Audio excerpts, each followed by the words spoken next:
start everyone by going around introducing ourselves to everyone else. Good afternoon, everybody. I'm Ruben Pancho, co-chair with Kristen. So, Joyce Johnson. Oh, sorry. Joyce Johnson, Medicaid Eligibility and Policy Director with the Department of Health and Human Services. Chad Preisinger, representing the North Dakota DOT. I'm part of the Design Division. Carrie Getz, I'm a private attorney here in Bismarck. Jennifer Henderson, I'm with North Dakota Housing Finance Agency. Becky Rosencrantz, Protection and Advocacy Project. Steph Boucher, I'm the Olmstead Commission Coordinator. I'm Michael Olson with Protection and Advocacy. Veronica Zates, ED at PNA. Anthony Bauer, Deputy Director, Indian Affairs. Tom Shewell with Vocational Rehabilitation and sitting in for Cheryl Anderson. Permanent applicant. Well, welcome everyone. Anybody online? Yep. Yep, absolutely. Good afternoon. Maggie, go ahead. Hello, I'm Maggie Williams from the Department of Public Instruction. I'm a regional coordinator out of the Office of Specially Designed Services. She's like a whole yeah. It's always boring.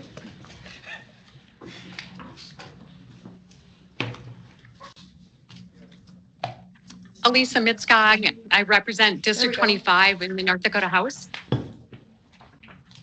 Try now. Oh. Oh, do you want me to try again? Can you hear me? This one? I don't know. Oh, yeah. All right, Maggie. Okay, can you guys hear me now? Yes. All right. Hi, I'm Maggie Williams. I'm from the Department of Public Instruction. I work out of the Office of Specially Designed Services, and I am a regional coordinator. I will pass it to Alyssa. Hello, everyone. I'm Elisa Mitskog. I represent District 25, the North Dakota House, southeastern North Dakota, Wapaton.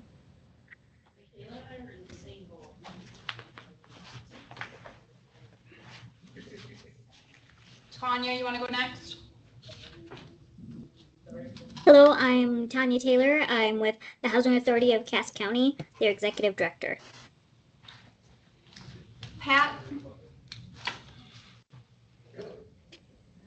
Hi, good to be with you. Pat Trainer with Health and Human Services. Molly? Hi, I'm an attorney for DHHS. Thank you. Oh, yep, Judge Weiler. Yeah, Judge Weiler, District Judge in South Central, which includes Burley and Morton and the surrounding communities. That should be everybody. Yes, well, welcome everyone. First thing on the agenda is approval of the agenda. So we have some notes from the Olmstead coordinator. We're going to review goals 7 and 4. There's going to be presentation on workers with disabilities Medicaid. I'm assuming that's in relation to the meeting, last meeting that we had. A housing update and some advisory council updates. Anyone have any issues with the agenda? If not, I would love a motion to approve. Move to approve, Veronica. First. Second, Carrie. Second. Any discussion? Okay, all in favor, say aye. Aye. And any nays? And the ayes have it. Next, I trust everyone has had a chance to review the August 2025 minutes. Look good to me. Anybody have any issues with the minutes? Anything missing or that should be added or any problems with them? If not, I'll also entertain a motion there. This is Judge Weiler.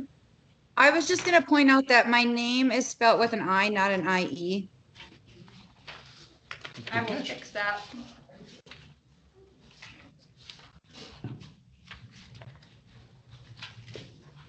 In that case, I would entertain a motion to adopt the minutes as amended to correct Judge Weiler's name. This is Veronica. I'll make that motion. Carrie, second. Okay, any discussion? Okay, seeing none. Voice vote. Everyone in favor say aye. Aye. Aye. Any nays? Any nays? And the ayes have it. Okay, Stephanie? Yeah, as I've been doing the one-on-one meetings with the different commission members, one of the big things that I've noticed is that it's kind of an agreement that it would be nice if when people are speaking, they say, you know, this is Steph, and then they say whatever they want to say. It would make it a lot more accessible for the people online, just for easier access for them. Sounds fair to me. Any objections? Thanks. Okay, Olmstead Plan Review, goal number 7. Stephanie, please take it away.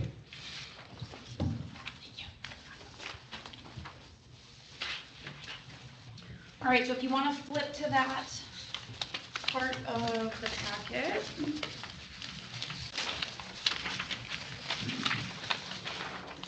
We've been working on customized employment. You can see it under A, it's the last bullet point.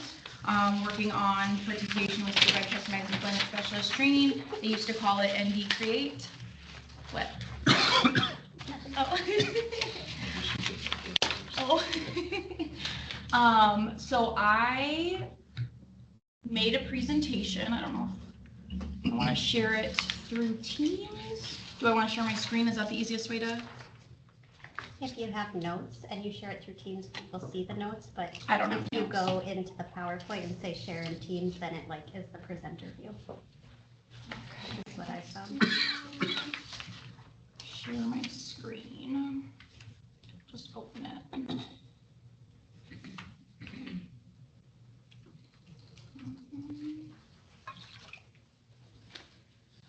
Okay, so since not everybody was here at the last meeting, I just went through a quick recap of what customized employment is, starting with the Workforce Innovation and Opportunity Act. So it's under supported employment, provides individuals with the most significant disabilities the opportunity to work towards competitive integrated employment.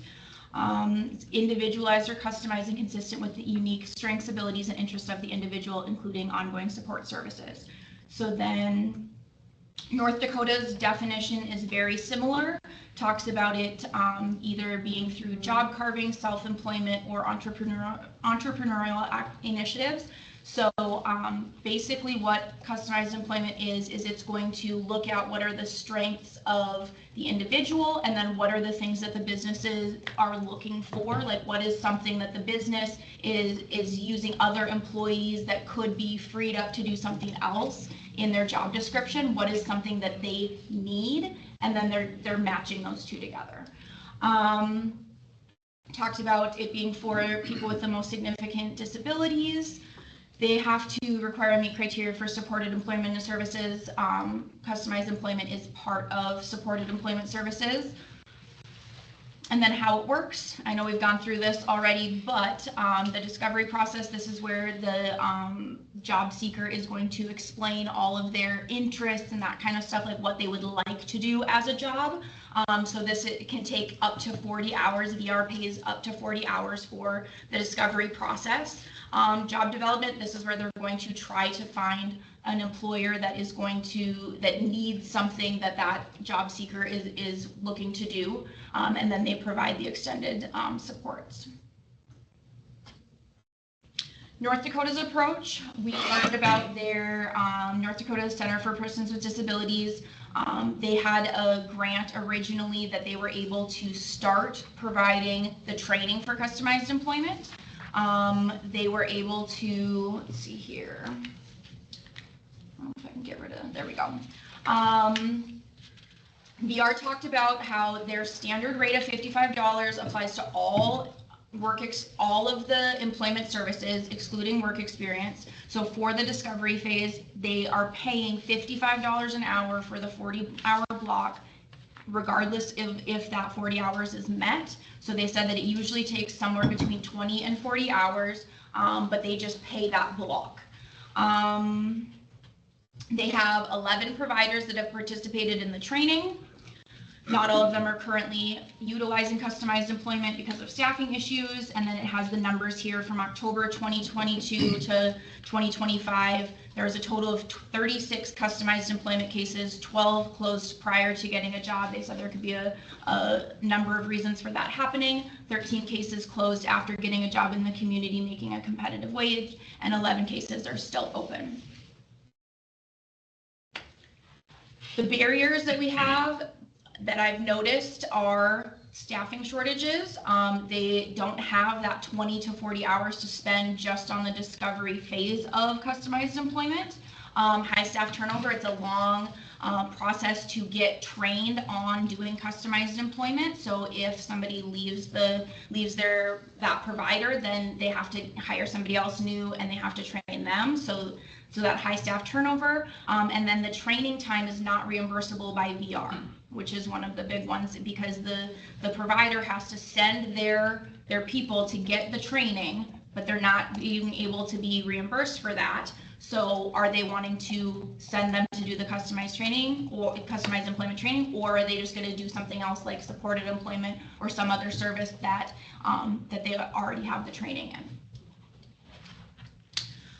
There is a new grant, NDCPD. They were awarded funding through the Disability Innovation Fund grant through 2029. It still does not compensate the providers for the staff training time, but this time they are willing to bring the training to them. So that minimizes the burden of travel and time for the provider agency. So that's good. But they still cannot be reimbursed for the training time. Upon completion of the training, employment specialists are able to get a one-time $400 payment. So this is the actual employee limit of 4 per provider agency. And once that job seeker is employed for 90 days, they can get up to another 20 payments per provider agency, an outcome-based payment of $250. So one of the issues with having the training is not reimbursable is that either the provider has to take that time and pay the employee, right, and they're not getting reimbursed for it, or the employee has to do the training and not get paid for the training, right? So if this were the case, that these people are getting a $400 payment at the end of the training and then a $250 payment once the job seeker has that stable employment, then maybe that would incentivize the employee to do the training, even if they're not getting paid for the training hours. Does that make sense? Okay. And then it just talks a little bit here about they have one provider that they already have set up with 3 to 4 employment specialists, and then they are awaiting approval on 2 more. I think now that the government is reopened, that is gonna, yeah. Stephanie, so the $400 payment, if the staff member does it unpaid, they get the $400, right? They get the $400. But if the employer does it, pays for the training, pays the employer during the training, they get reimbursed the $400, right? This, from what I understand, is the employee gets $400. I don't think that they have taken into consideration that like maybe they're also getting paid to do the training from the provider. I would assume that it's probably an either or situation. Yeah. So when would they get the 400, before or after? They get it after the training's complete. Okay. I feel that'd be a little tough for individuals who Because really rely on that weekly income. Yep. And I guess the only way they would be able to do it is if they're doing it on top of. Right. Yeah. But yeah, the leeriness too is double dipping. That's which is pretty common. Yeah. I would anticipate. You know. Yeah. I guess then that would be up to the provider whether And I haven't dug into that specifically. I could ask that question, like if the provider pays the employee, can they get the $400 instead of the employee, and then that goes towards the paying that staff time for the training? I would think ahead of I know I might be speaking on attorney, but I think that would be kind of a really good thing, is to get the employer getting reimbursed if they can withstand that $400 deduction. You know, something that just because I feel as an employee, I need the money, and I get, you know, we're going to go through training and stuff, but if you're not going to, I don't know, especially I'm looking at in the tribal communities where boy, they're gonna have to drive, they're gonna have to accrue some sort of cost on that daily basis, potentially. And then the $400 is gonna dwindle down to, you know, whatever that may be.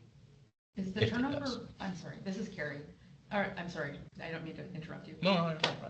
Is the high turnover rate, is that due to the low pay? For the staff, I'm Yeah. not sure. Okay. I think that's part of it. Veronica? Well, I just wanted to clarify, when you, I mean, I think there's a lot of reasons there's provider shortages. People say it's pay, but I think it's a lot of other things. There's been studies on it. The National Court Indicators just came out that talk a lot about why things are the way they are with providers specific to DD. But I was just going to ask if you can clarify. So we have this 12-week customized employment course. Like, how many hours is that? Like, is it like 10 hours and they're getting $400, or is it like $40 and they're getting $400? So when, if I can go back here. Because I'm just wondering, is 400 seems good, but like, depending how much time they're So putting this into should it? say offered. It was, when they first started it, I did not hear on this current grant that they're doing right now where they're bringing it to the provider. I did not hear that it's a 12-week course again. So that was the first one. I don't know that that's the same for this grant. Okay, so If we're it's a not quite 12-week sure of course, like. I'm not sure how long much it is, yeah. Time that takes for a staff Yeah. person. Mm-hmm. And as far as paying the provider, Tom, you, with VR last time, Cheryl was here. She said something about how they're not allowed to be paid, the providers to be paid for the staff time for the training. Is that correct? Okay. So maybe that $400 cannot go to the provider I guess it would depend on where it's coming from. because it's coming through the grant instead of. I think that was specific to using like federal VR monies to pay for that, because I think we had Okay, talked, yep. a solution might be to have state general funds or some other pot of money Okay. compensate the provider.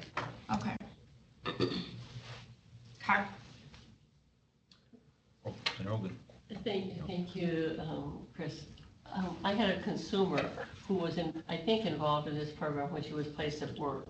And she's probably been placed for 9 or 10 months. But she's having problems with her work descriptions. And now, is there any follow-up support services once a placement's been made? As far as customized employment, yes, and supported employment. There are going to be supports.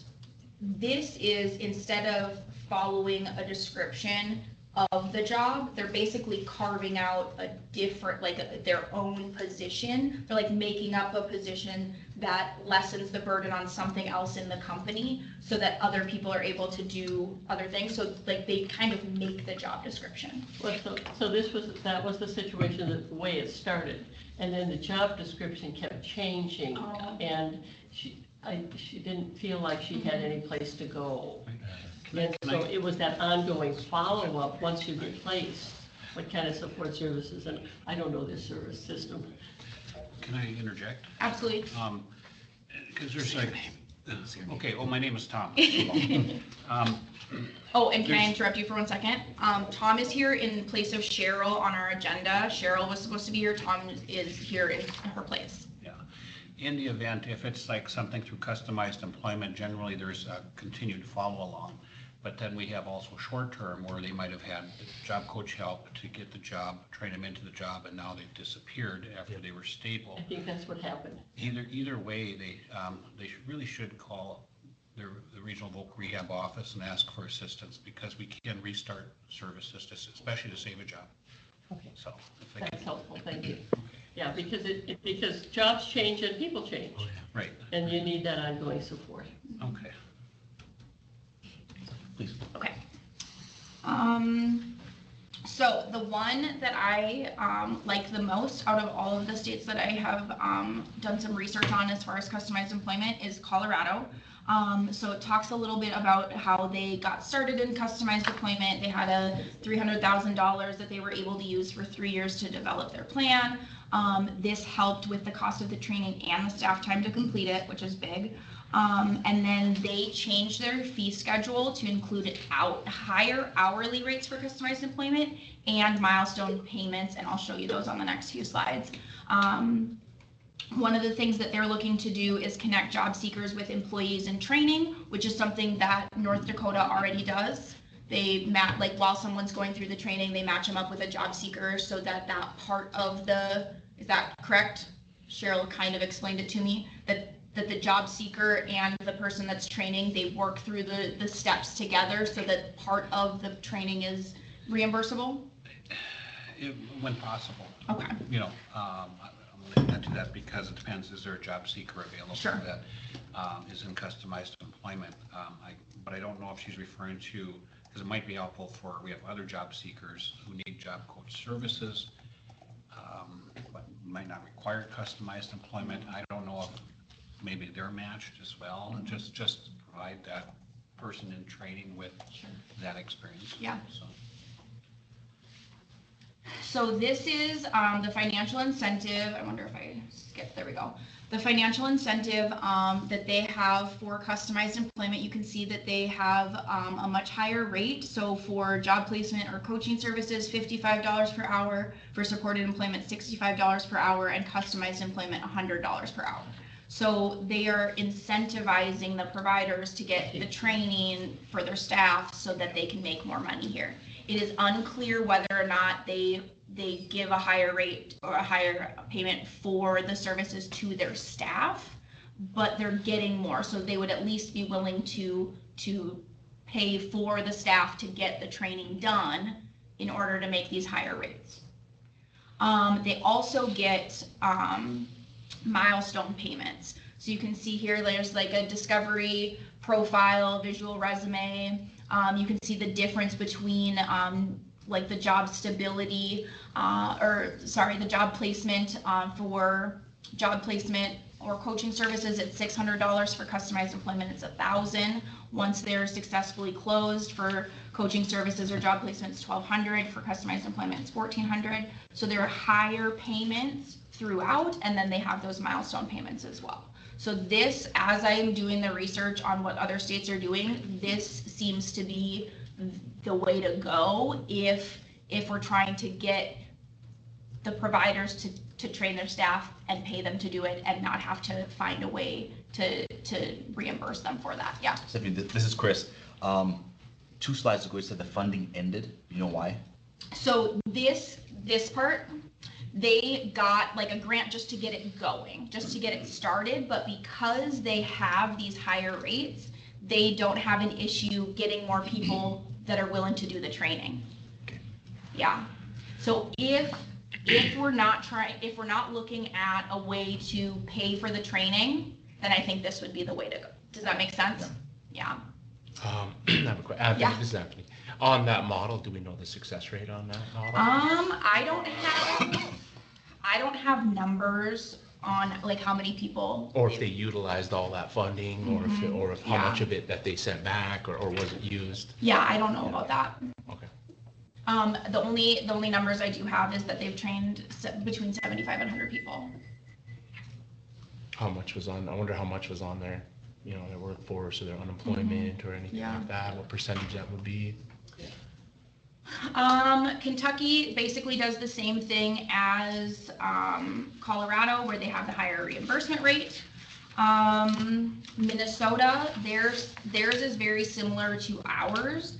I'm not sure how they make it work, how they get more people to take the training and take on customized employment. If it's just that they have more of a workforce, that direct service workforce, I'm not sure, but they have basically the same as what we have, but they have approximately 125 people that are certified in customized employment. And then Montana is just starting, and they're starting small. They're training 3 VR staff with 3 provider employees and then 3 job seekers. So then I get to my recommendations. My top 2 are either secure funding to do the training, to pay the providers to do the training, or reassess and update the reimbursement structure. Those are my best 2 options. I have a lot of recommendations on here, but those are my best 2. Support and expand programs that introduce students with disabilities and their families to competitive integrated employment early. VR does have pre-employment transition services starting at 14 years old. So if we could expand some of those programs and get people on the path to customized employment as opposed to sheltered employment.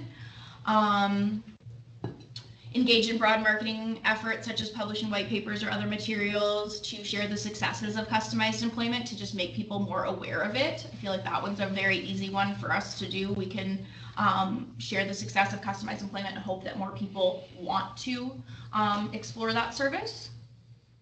Number 5, this kind of talks about the direct service workforce. How can we strengthen the direct service workforce? One of the biggest issues that we have is staffing.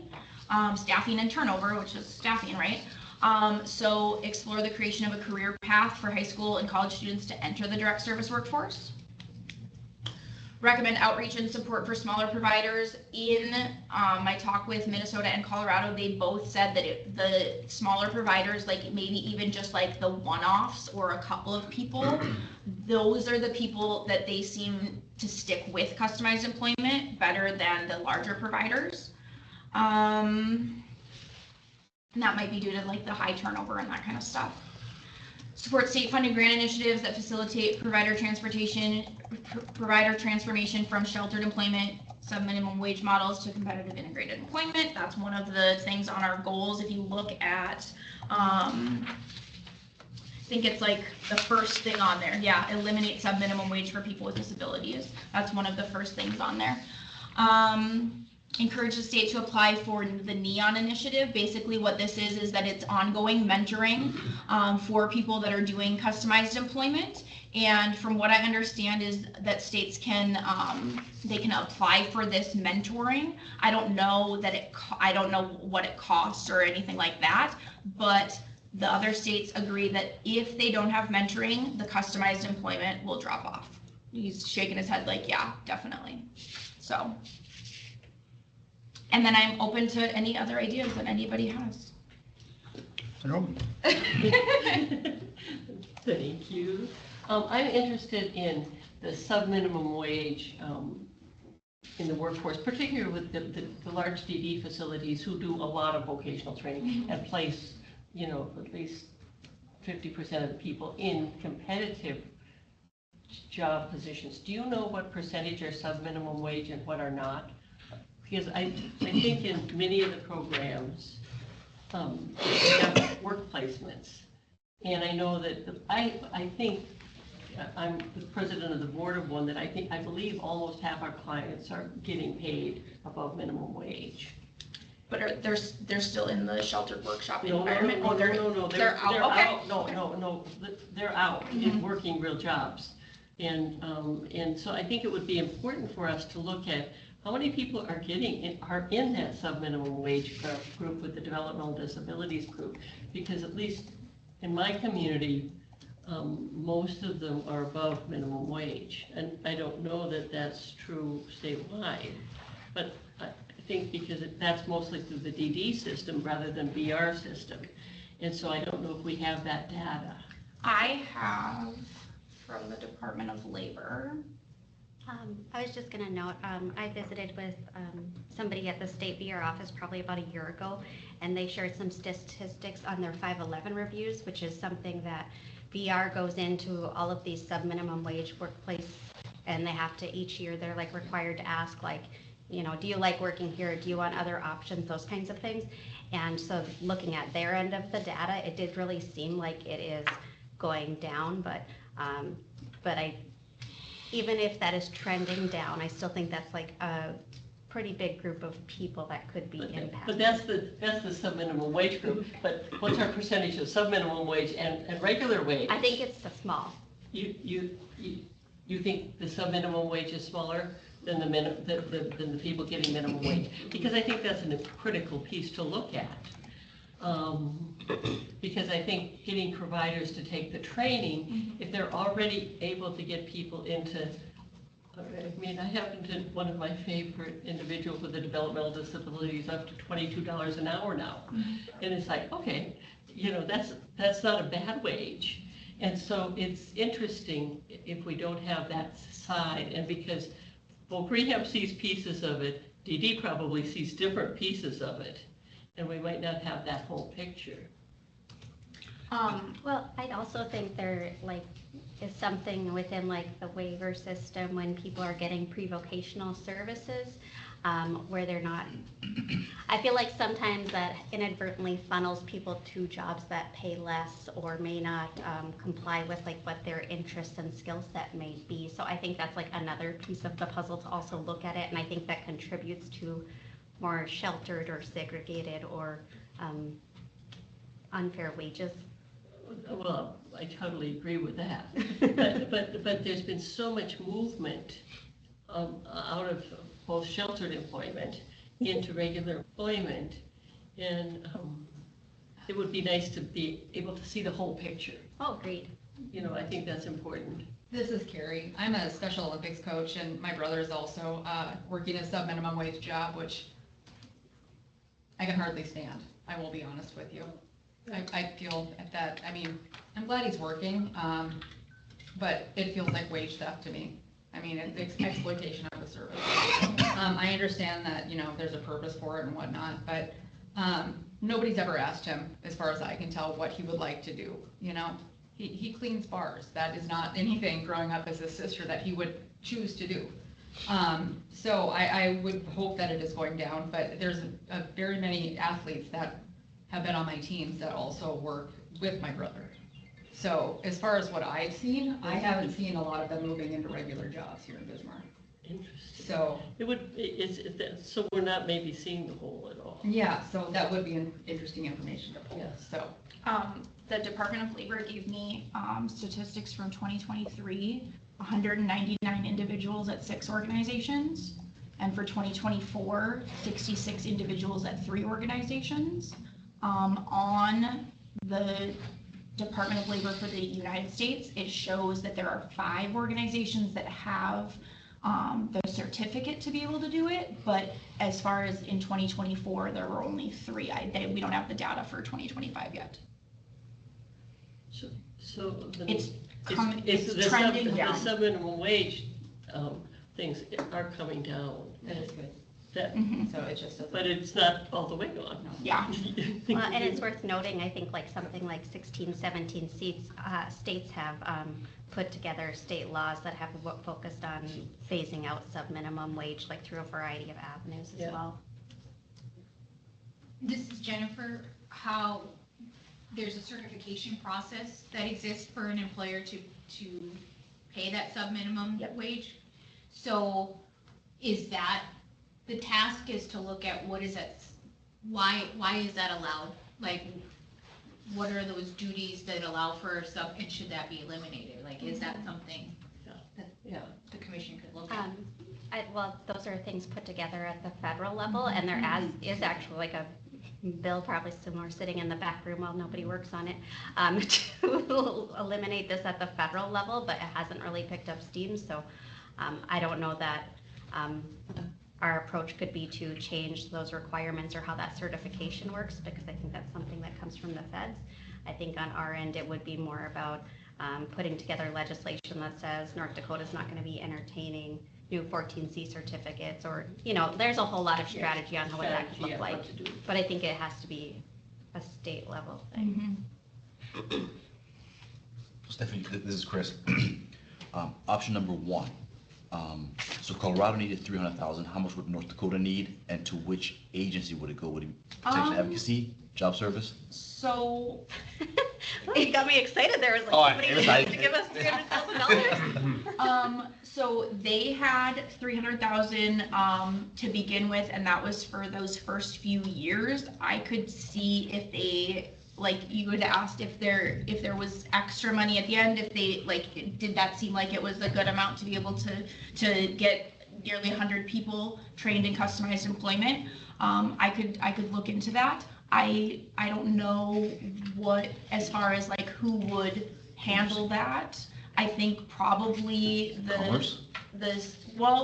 and then as far as who distributes that, Center for Persons with Disabilities, they've been spearheading the whole customized employment. It was ND Create, and now they call it Journey to Employment. but they're the ones that have been doing the training, so I don't know. You'd think that would be the house. Right, yeah. It would be kind of, I mean, I think like lots of times we have state agencies that administer the money, but sometimes I feel that doesn't always like result in what we intend to happen, you know, like I feel like sometimes things get clogged up and then we're kind of like, what did we do with that $300,000 or what happened?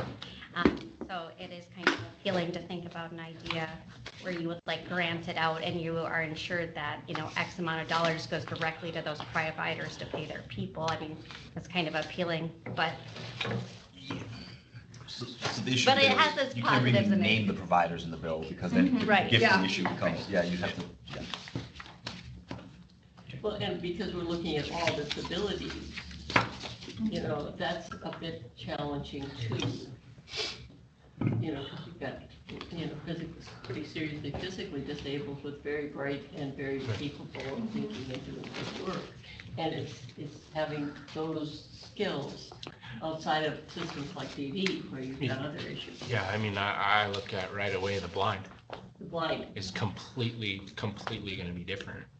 You know, and the hearing is gonna be completely different skill set. That's exactly right. And That that's the hard the employer, that's gonna be tough to have the employer really, I mean, I've dealt with a lot of visually impaired individuals in my family, but, gosh, that's gonna be, I mean, there has to be a criteria I would feel laid out for me at Walmart, if I own Walmart, and I'm gonna have a visually impaired, they're gonna need a job coach consistently, you know, I would feel for quite a while before, I don't know how necessarily they get, you know, around navigation wise, how fast they can pick that up, but that would be something, you know, for visually impaired for sure. Hearing impaired might be a little easier because they can read lips and do those types of things, but the visually impaired for me when we go through all of this is the one that's gonna stand alone. I don't necessarily know how many we have in our state that are coming out looking for employment or anything like that, because I think it's pretty rural community for that. You know, what is it, Grafton, I believe is where the visually impaired area is. So what's around that area as in employment, you know, that we can do, or they're not going to be able to travel too much. You know, how is their to and froms work? You know, how are they going to get to those? Those are some of the things that I look at with that raise some questions, especially with trying to get them to 60 below to a job site that they need to rely on public transportation, and in our rural communities, we know that's zero.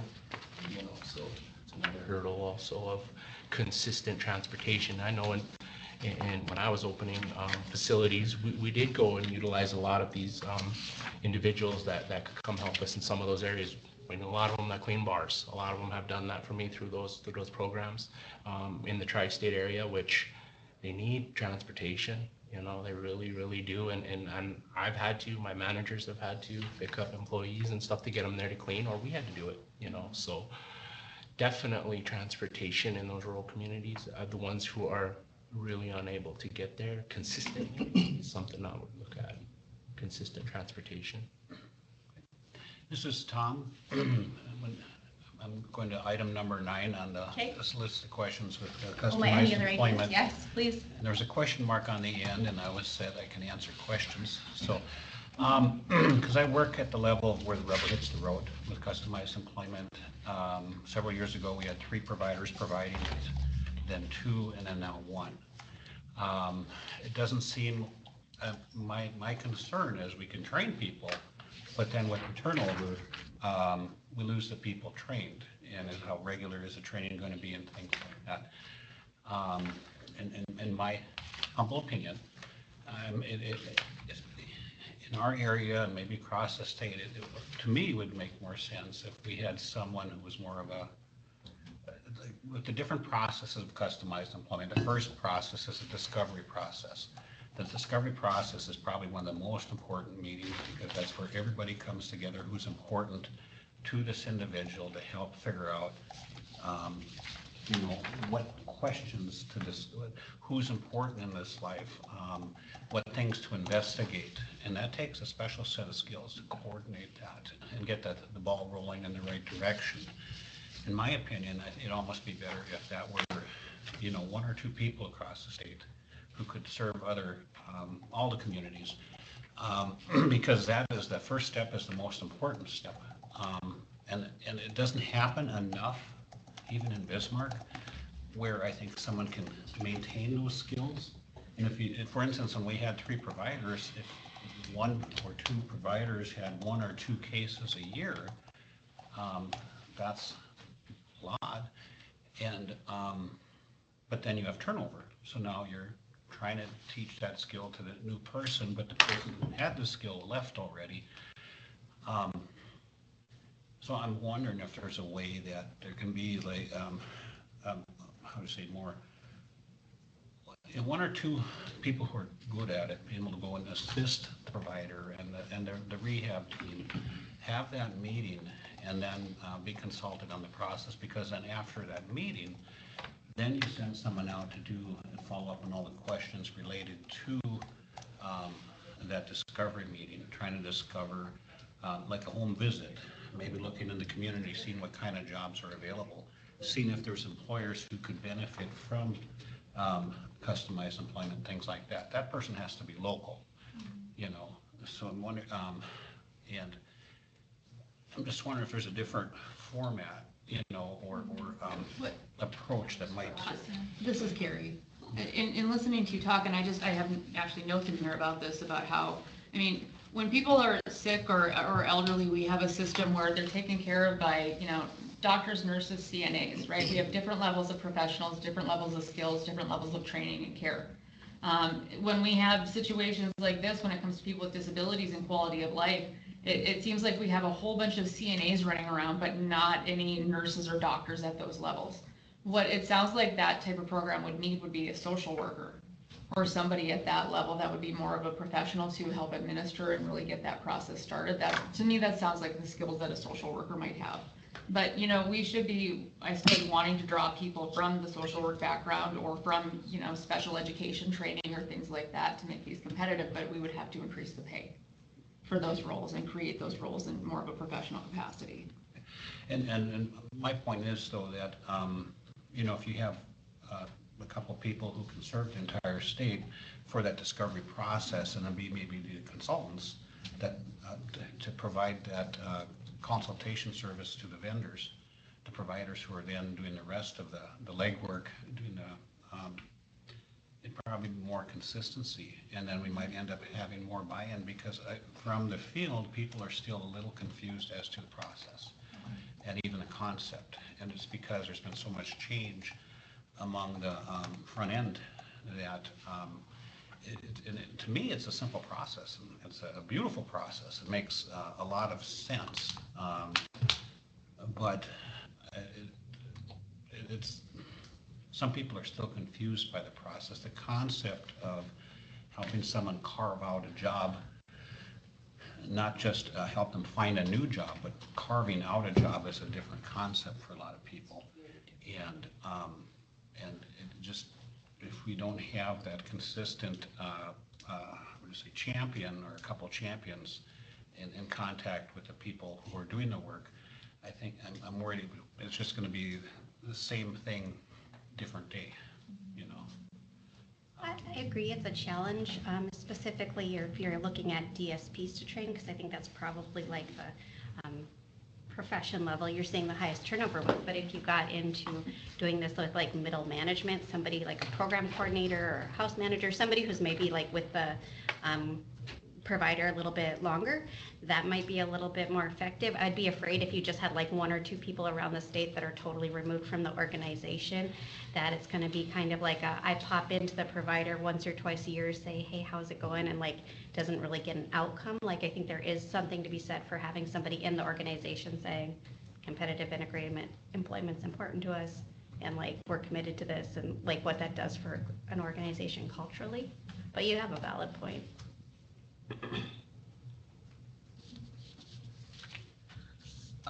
Mr. Ruben, I think the point that Tom made make it really sense, but before we even go there, do we exactly know what the cause of rate of overturn? Why are people leaving? What's the cause of it? Is it because of money?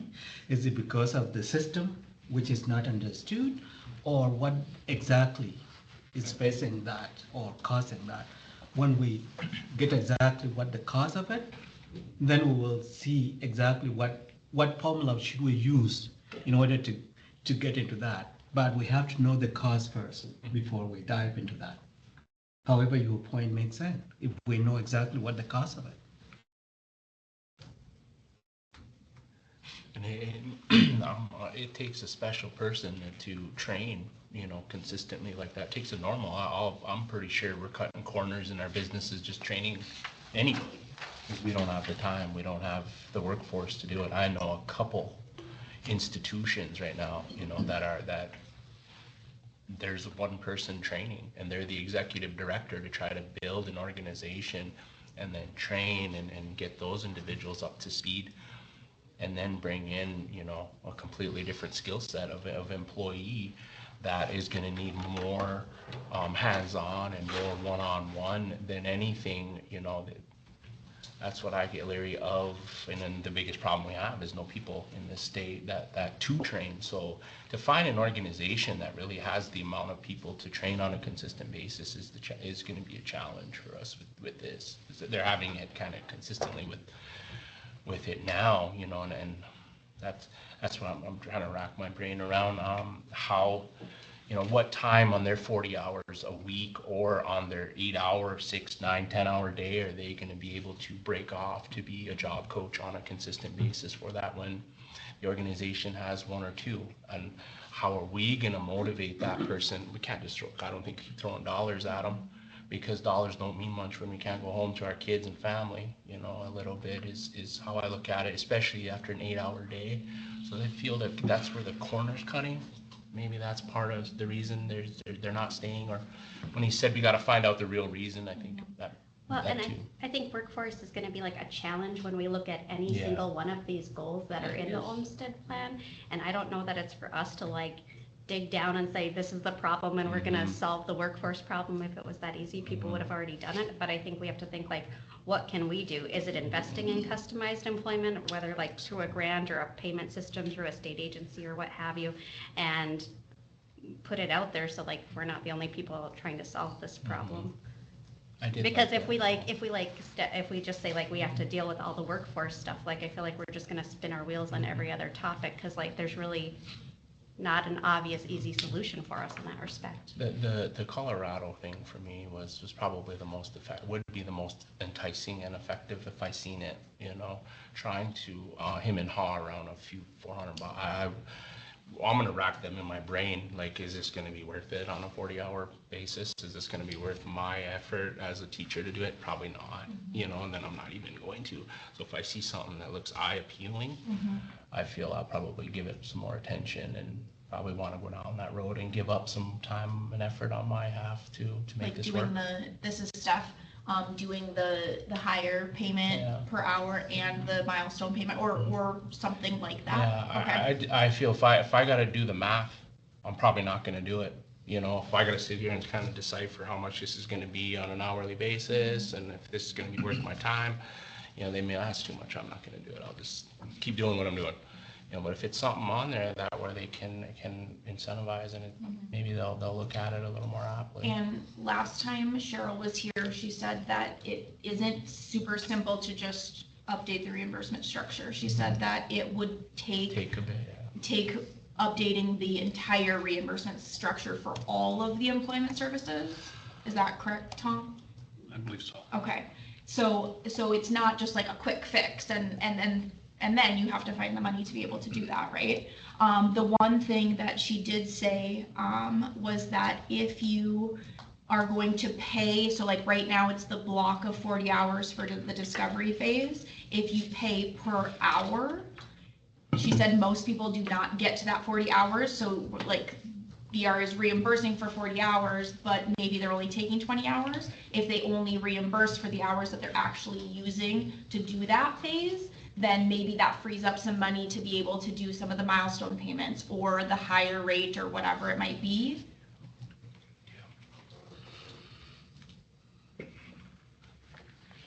Because this is Carrie. Does it make sense to start working it into the reimbursement structure though, considering the grant expires in 4 years? I mean, is that something that you would look at as far as like a belt and suspenders type situation?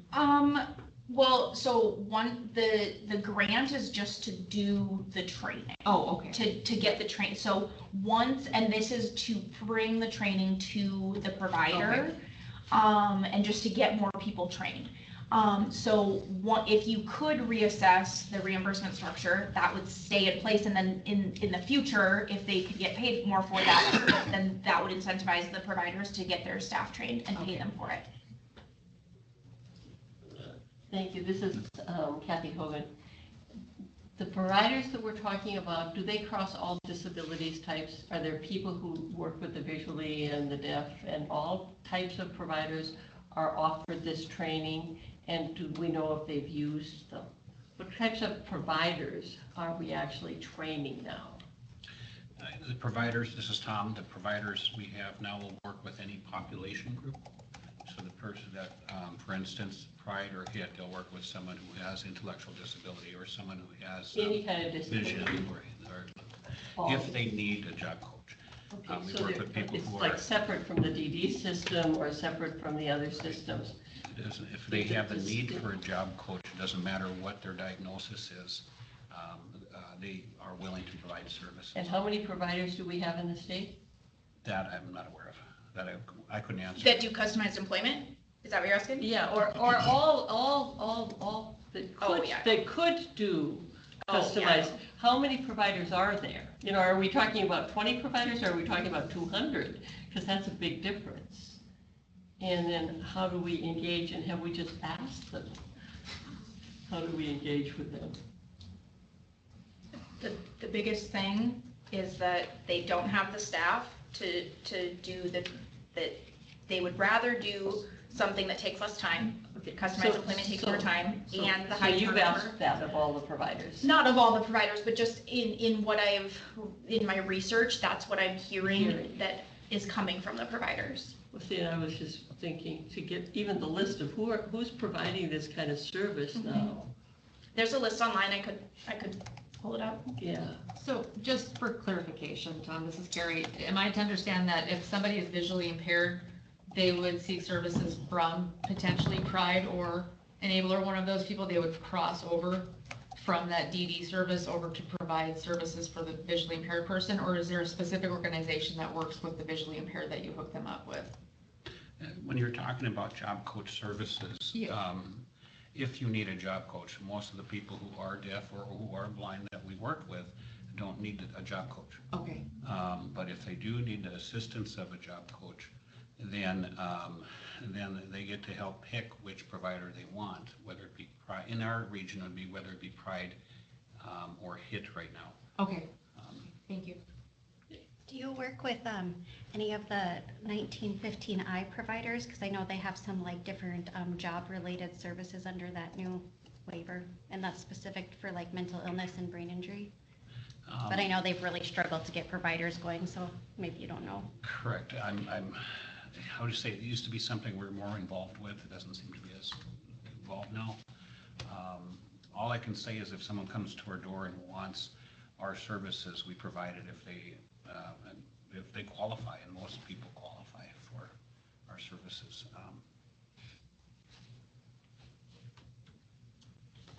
Any further discussion? I have one question. Jennifer Henderson. When you showed Colorado, it showed that they were able to pay for training of staff. But North Dakota has a limitation. Why is there a difference in that? So from what Cheryl had said, and I don't know if that's the federal money, is that why we weren't able to pay for the training? Because it was using federal funds? Right, that I don't know. Okay. I'm not sure. It would be interesting to know the difference between. I believe it is because it's not billable using the VR funds. Okay. Like the traditional, I don't know, VR block grant, formula grant, what So have you. there's a list. So I think what you need is if you want to compensate for that DSP's time to attend training, either the provider has to eat that hourly wage, or we would need to bring in state funds, or I don't know, a private grant or something that could help them pay for that. But North Dakota, Indy, CPD's dollars are gonna pay up to $400 for training, so why couldn't that be reimbursable to the employer? I'm not sure. Oh, it just seems like it would be an easier buy-in if the employer was able to be reimbursed for sending their employee to talk to something that would benefit their. But in my correspondence with this is stuff, in my correspondence with NDCPD, they specifically said that they cannot reimburse the provider for the training time, but they can give this $400 or the $250 to the employee for the staff. Yeah. And this is Carrie. I would think that the employer could maybe even write a policy where they could recoup that from their employee. I know that employers can recoup jury duty money, you know, from their employees. So maybe that's a provider issue. Kind of just a thought. Let us keep any future ideas for the next meeting to the end of the meeting, so we can all do our list of what we'd like for the next meeting. Any further discussion on this topic? Okay, seeing none, let's go to Joyce Johnson. Welcome. Thank you.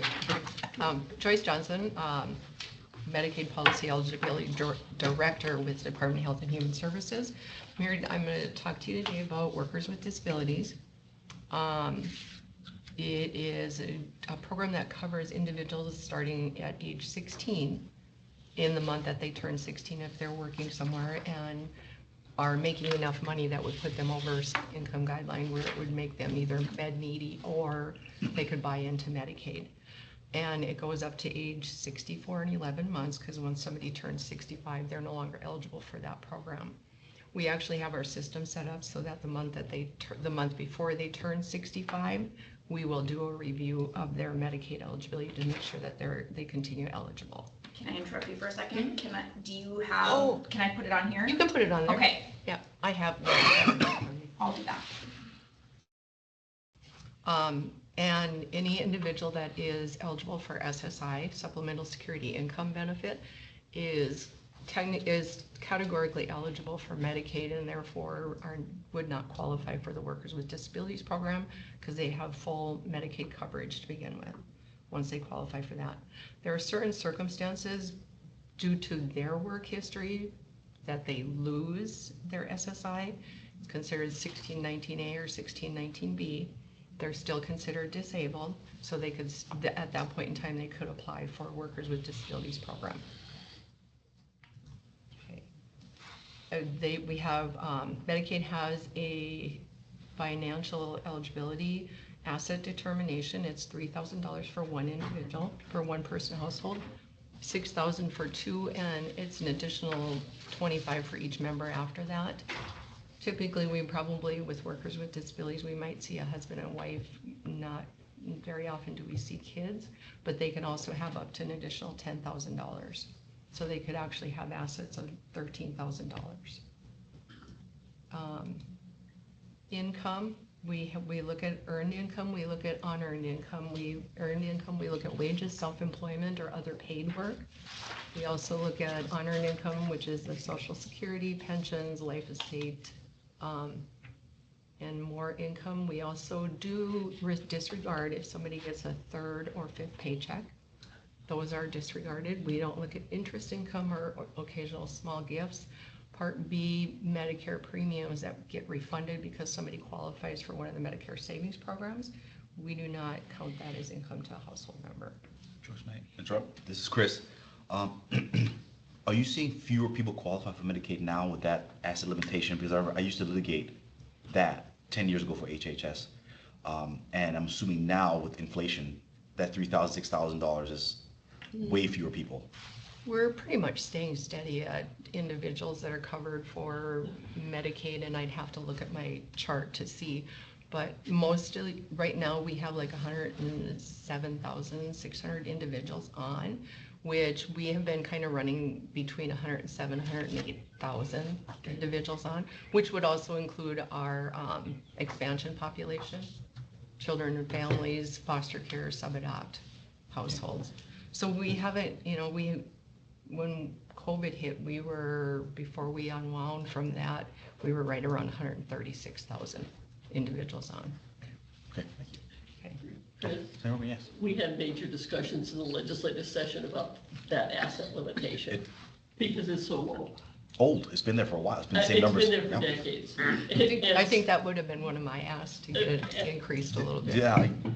And so I think there is in one of our bills a study of that, particularly for our HCBS services, and we're looking at some of those asset limits, I think, in the interim, just so you know, because that stuff hasn't changed too forever.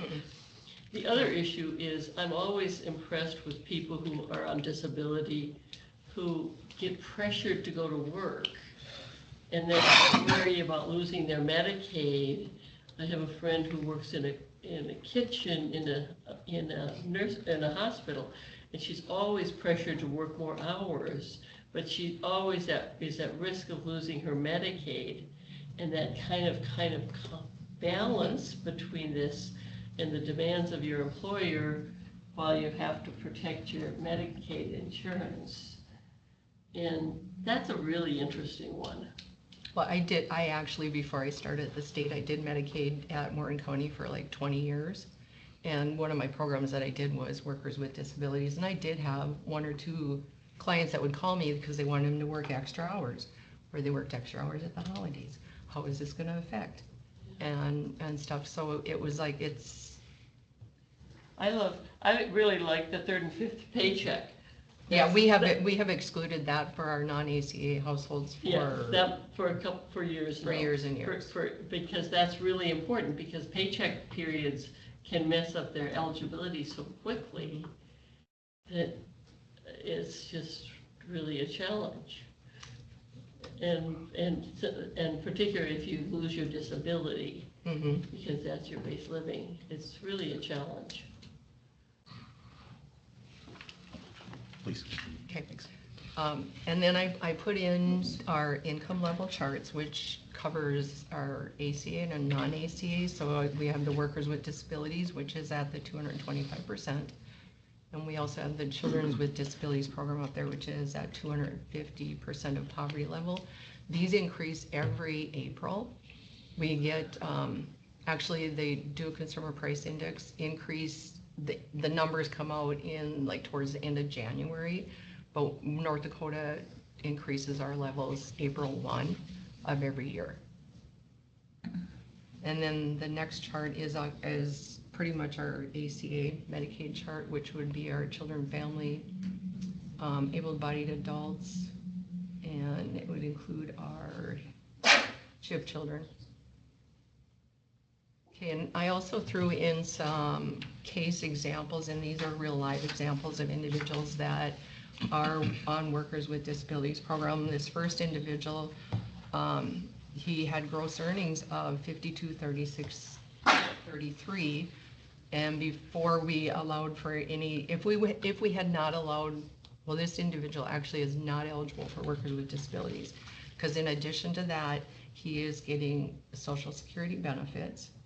We do a computation of his income by taking off if they're a disabled individual, $65 off of their earned income.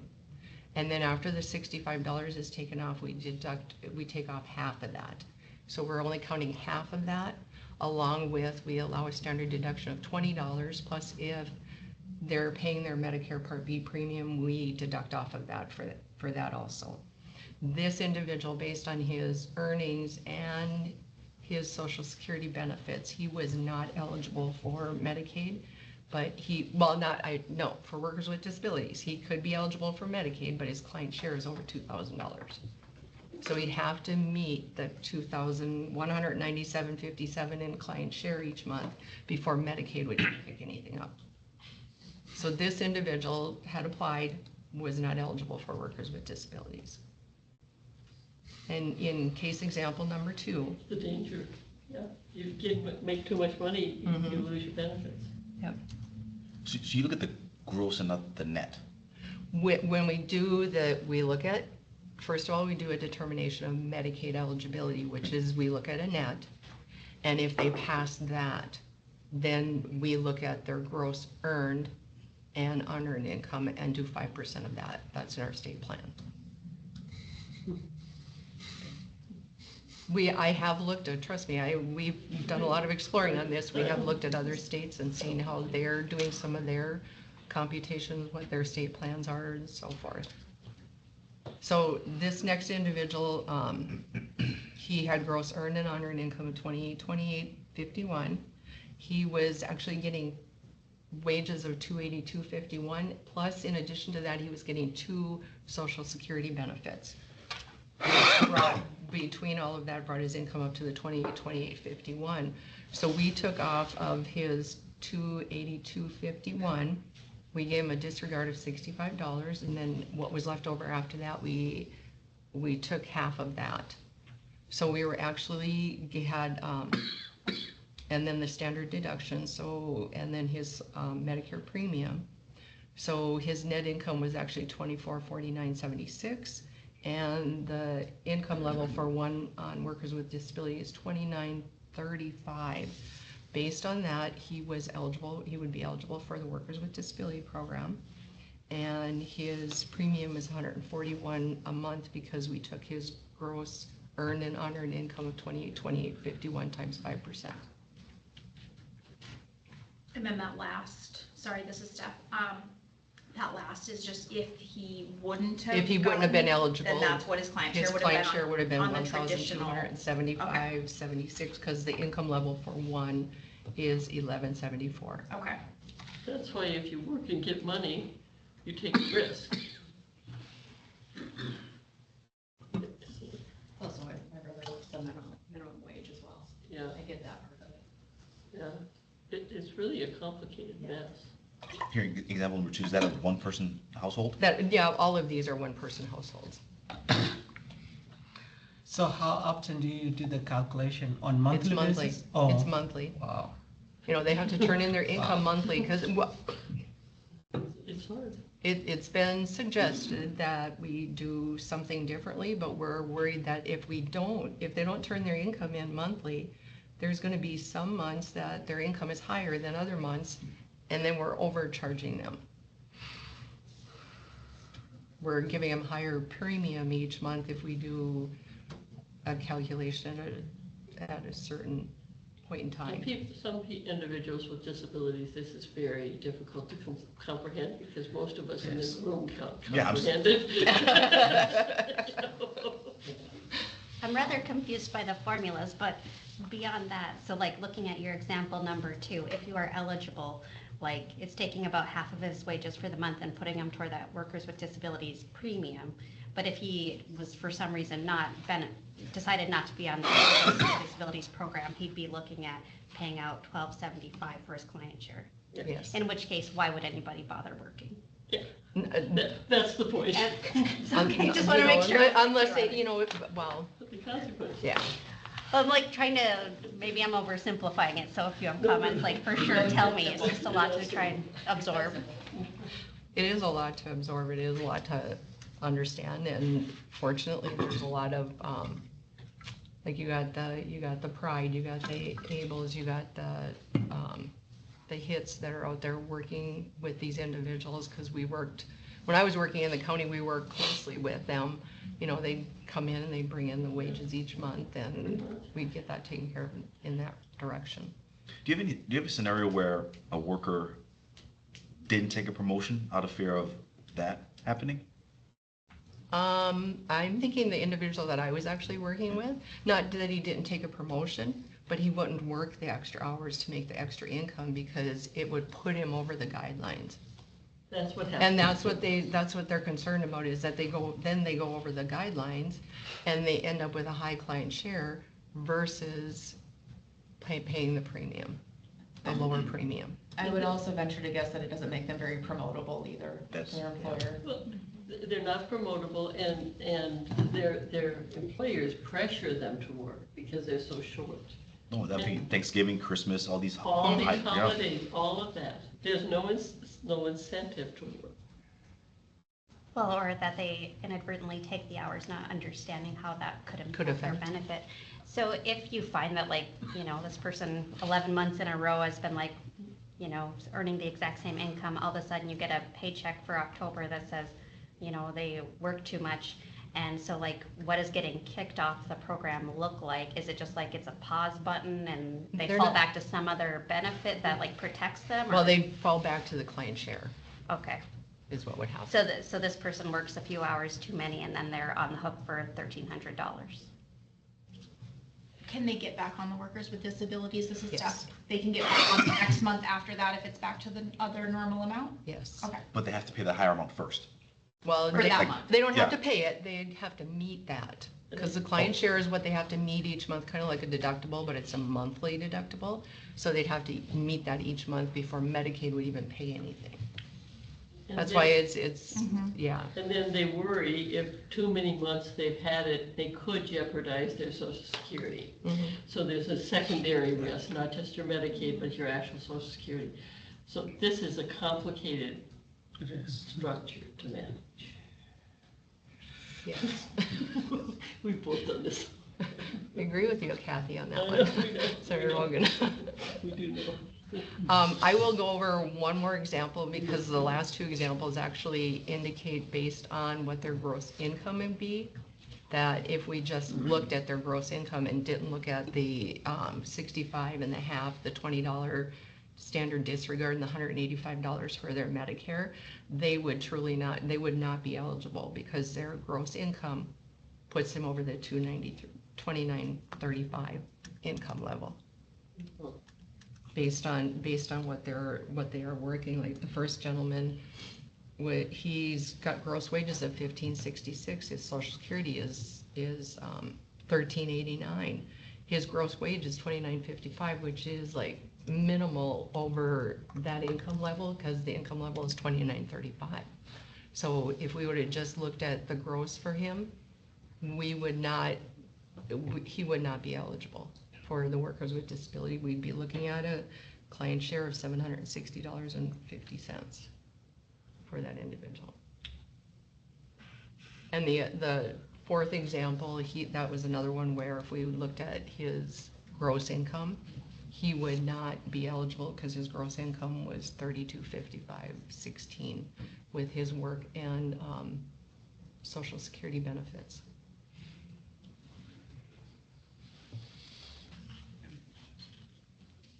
Chris?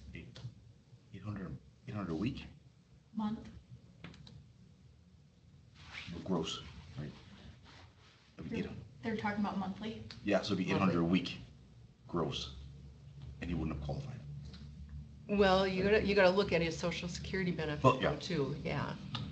Cause he, like, in case example 3, he was making $1,566, which would boil down to about $400 a week, right around in there, a little bit less than $400 a week gross.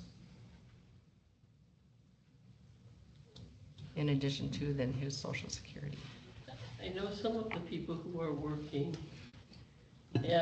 not at minimum wage or above, have cut their hours.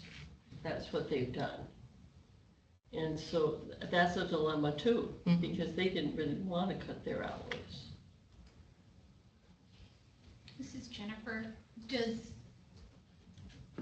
Have these income levels kept up with the cost of living increases that all of us are facing? And so is that Well, a federal these are thing? federally Yeah. based on the So no. consumer price. So the answer is no. Yeah, based on the consumer price index, so, They're adjusted, but not enough. they're adjusted, but They're not enough. adjusted, but not enough. So you're just implementing what the feds tell you. It's not like you wrote this into the state plan, what you can and cannot do. No, you Okay. can't, yeah. It's federal.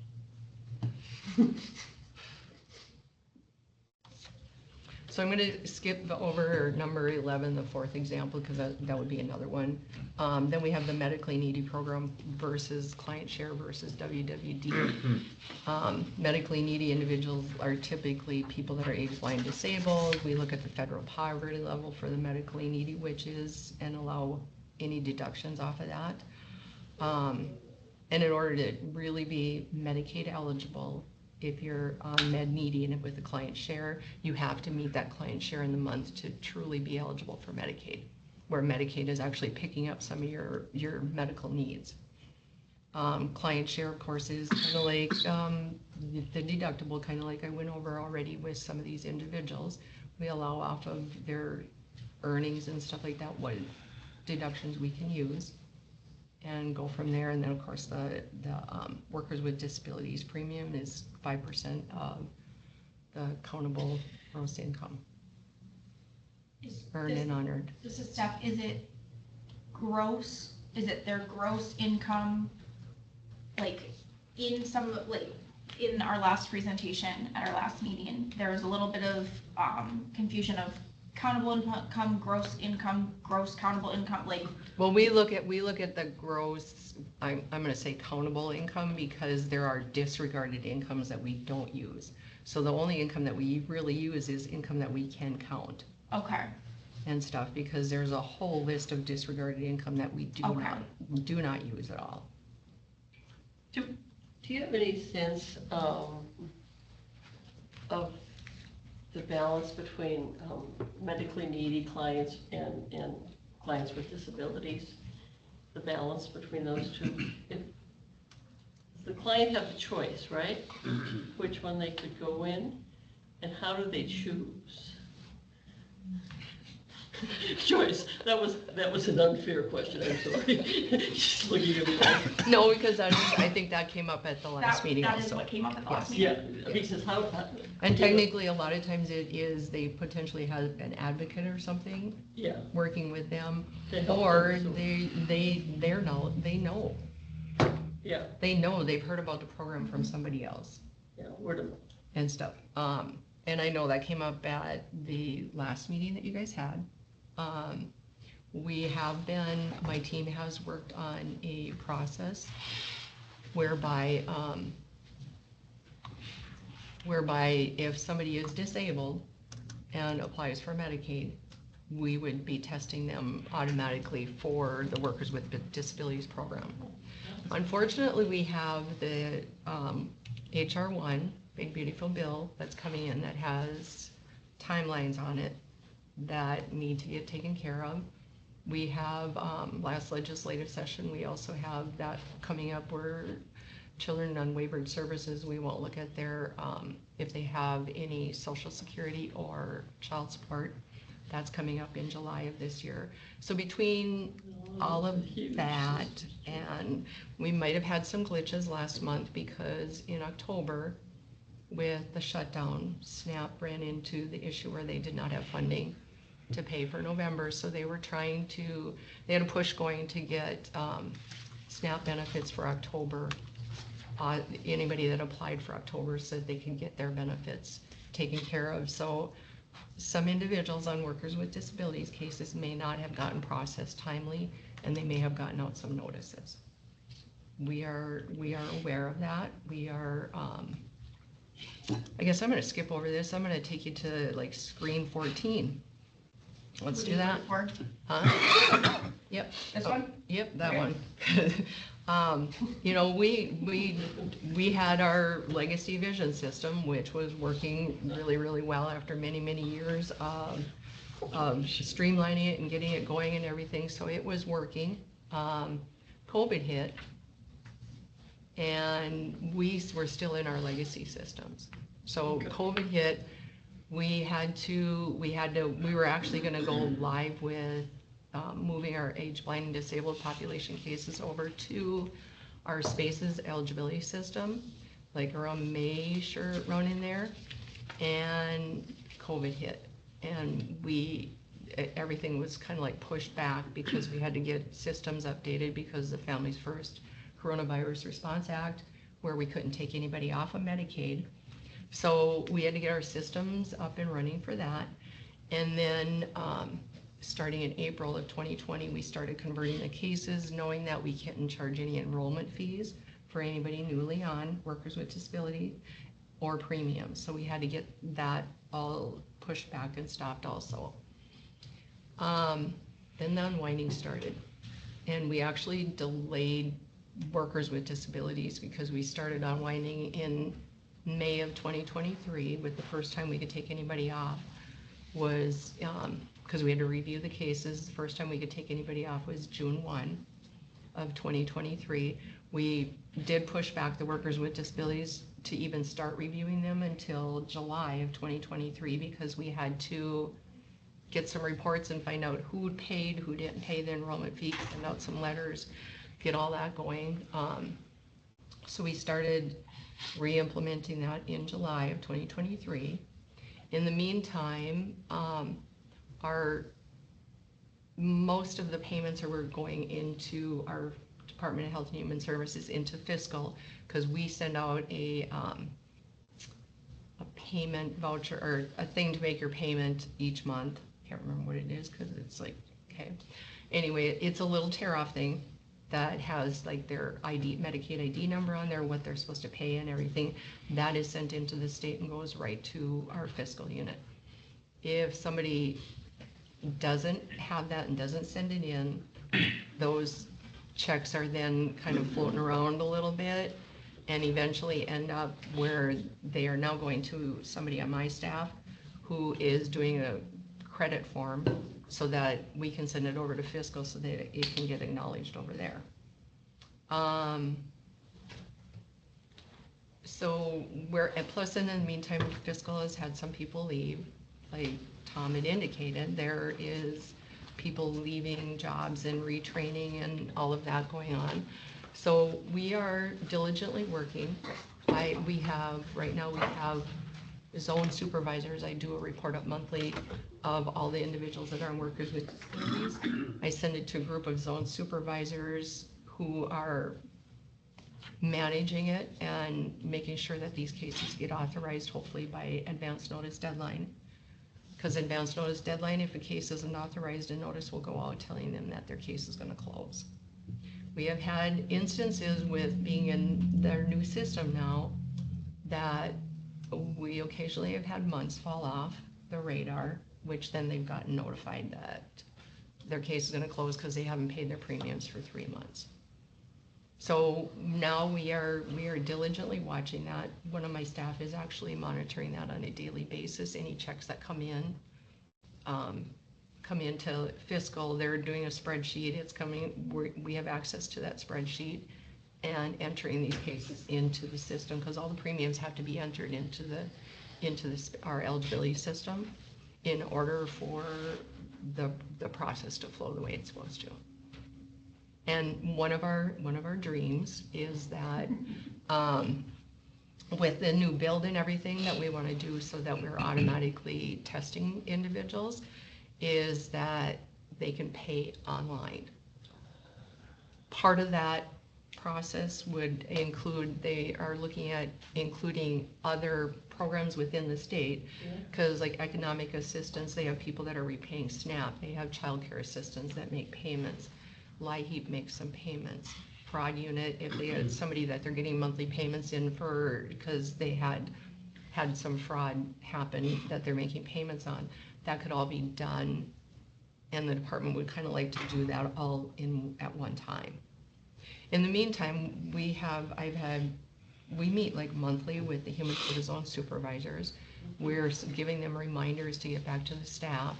We just recently sent out an FYI that if anybody applying for Medicaid that is disabled and working, to test them for workers with disabilities.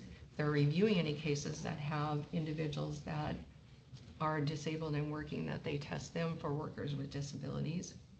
So we are diligently working and trying to make this program more successful than what it has been since COVID unwinding and getting into a new eligibility system that has some issues attached to it. You mentioned earlier when you were talking there were about 150, I think you said, on the Workers with Disabilities program. Oh no, there's like 500 and some. Okay, then I guess I'm curious, how many are on like the medically needy client share? Because like they kind of just end up in one bucket or the other? None of these would be on med needy with the client share. Okay. Once they're eligible for workers with disabilities, if they're on workers with disabilities, they just pay their monthly premium. Right, but I'm thinking if like a person didn't get screened or they were inadvertently dropped off, okay. Then they're dropped in that medically needy client bucket, right? And so I'm trying to figure out like how many people are in that bucket. I don't. And do we like, if there's 500 people in that bucket, are there maybe 100 people that could be really benefiting from the Workers with Disabilities program? That's kind of like where my thought process is going. I don't have those numbers. But on top of this, are the SNAP changes, the potential LIHEAP changes for all of these individuals? So. Yeah, because This some was- of these this was individuals, excellent depending on their overview. income, some of these individuals will be could be on impacted SNAP. by all of those kind of benefit programs. And so, and they're all facing massive changes since July. And so, not counting the closed government. So, eligibility workers are a little over the edge. Yep, as of October, we have 517 individuals on the Workers with Disabilities, and I did a slide. I think I have the one you sent before. Oh, Yeah. okay. Can you just tell us the Okay, numbers? so Sorry. in January, January of this year, we had 527, February was 525, March was 528, April was 524, May was 524, June was 523, July 524, August 521, September 515, October 517. Is there any, this is Steph, is there any change that you've noticed since, like, when did you start sending out the FYIs, and when did you start having those meetings with the supervisors, letting them know that they should be testing? Actually, the first meeting I had with them was in August. Okay. And I think September got canceled for whatever reason, so I did one in October. And we've previously sent out FYIs, but it more or less with the processing of them. Okay. And stuff, but this time we have sent out an FYI that will, it's like, hey, you need to start testing these people. Because sometimes, yes. Many of them are the same workers working the SNAP. And so it's like, okay, lots of changes. What are you thinking for timeline as far as like having that automatic test or whatever built in? At this point in time, it's sometime in 2027. Oh. So we do have another meeting coming up with the Human Service Zone supervisors, because that's on a monthly basis, and I will be bringing that up again and pointing out the FYI. Can you talk about your workers, checking in with folks about and testing them? Like, is this like kind of an automated process, like, or is it like we wait for somebody to contact us and then we're testing them, or, because it sounds like you're trying to do a you mean workaround. for individuals? Mhm. Okay, no, well, technically what we want them to do is anybody that comes in to apply, and they're working and they're disabled, test them.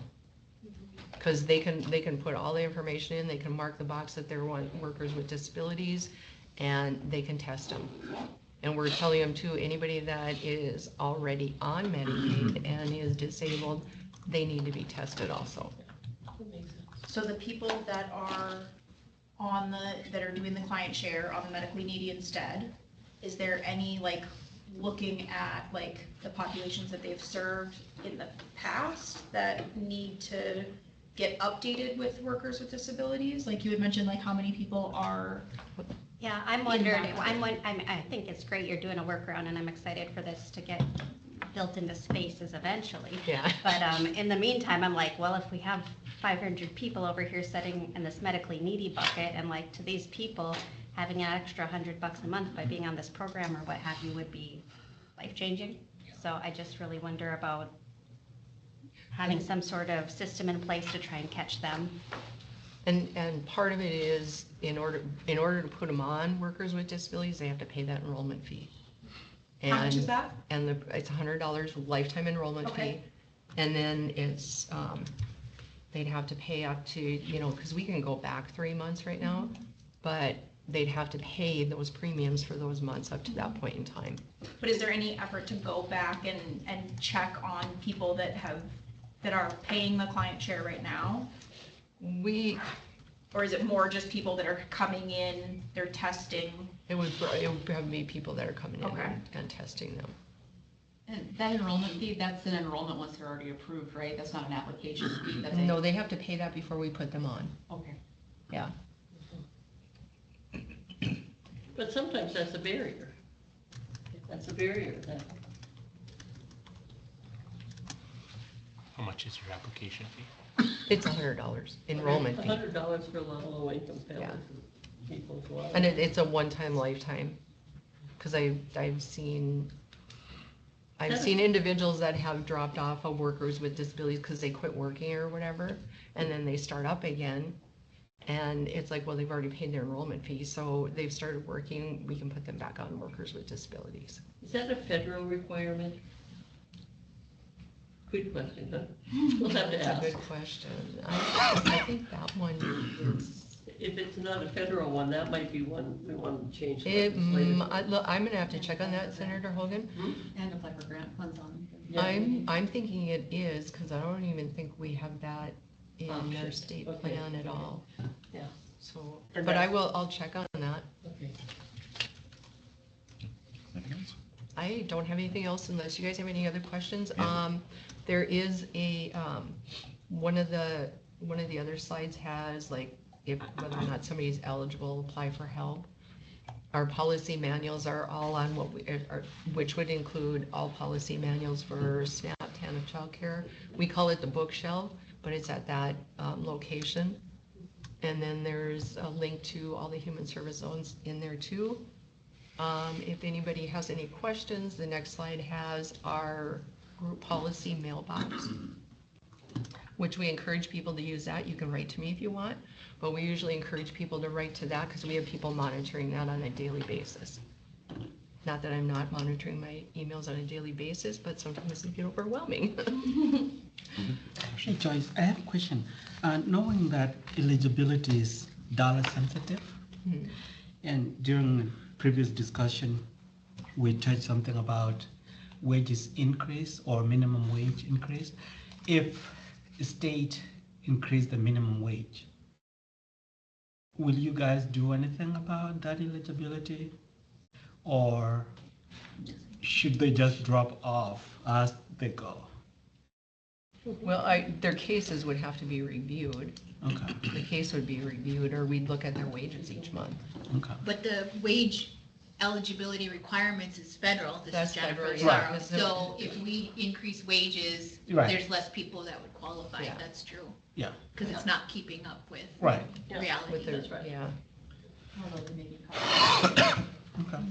Without seeing any of the pay stubs for some of the individuals that come in, some of them, based on what the wages are out there, they might be making more than federal minimum wage right now, an hour. Yeah, I mean, it's only $7.25. So, Yeah. Right. I mean, So, okay. Thank you. Seeing no further questions, thank you, Joyce. Next up, we have the plan review for goal number 4 to improve and expand housing options, and with that, a presentation from Jennifer Henderson. Sorry. Okay, Stephanie, do you want to present? I can do yours too. I can do mine. I can do mine. Okay. But if you could be on standby if my computer dies. Oh, sure. Okay.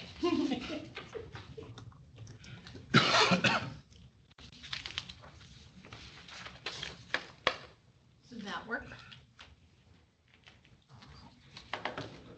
Okay, so my name is Jennifer Henderson and I am the Director of the Community Housing and Grants Management Division at North Dakota Housing Finance Agency. And I was asked, I think I volunteered actually, to talk about housing in North Dakota and maybe a legislative update. So my goals for this presentation today are specifically to kind of go through a housing 101 and really step back, a high level overview of what housing is in North Dakota, give you guys some statistics as our agency does do the statewide housing needs assessment, and then talk about legislative activity that occurred last session. So North Dakota Housing Finance Agency, we are a self-supporting agency that is dedicated to making housing affordable to all North Dakotans. And what self-supporting means is that we do not receive a general fund appropriation for our agency to exist. We do have 2 programs that receive general fund appropriation, which I'll talk about later, but the Housing Incentive Fund and the North Dakota Homeless Grant are specifically legislatively appropriated programs, but the rest of our agency is self-funded. So we manage those programs on behalf of the state. So just talking about housing in general, high-level overview, but housing is really foundational for somebody's economic health, behavioral health, physical health. Without housing, these things can't be addressed. And so to our agency and many others, housing is really a foundation of anyone to be able to even think about their well-being. As part of our agency's mission, we work together with a lot of other plans because all of these plans intersect with housing. So the Olmstead Commission, the Department of Justice Settlement Agreement, the Behavioral Health Council and that health plan, our statewide housing needs assessment, and our housing services collaborative that Money Follows the Person organizes. And so all of these things, housing is a piece of every single plan that I encounter, we participate in those initiatives. So all of these initiatives have come up, and housing, I think, intersects with every one of these, with, again, the Olmstead Plan, the Behavioral Health Plan, the Settlement Agreement through the Department of Justice, any Community Connect and Free Through Recovery programs. Housing is a peg of success. Our 1959 State Plan Amendment includes housing stability services.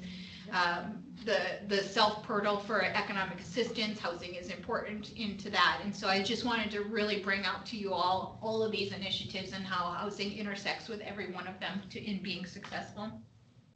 I have a new one on there that I just added, which is the DOCR Housing Task Force, and I will talk about that a little bit later.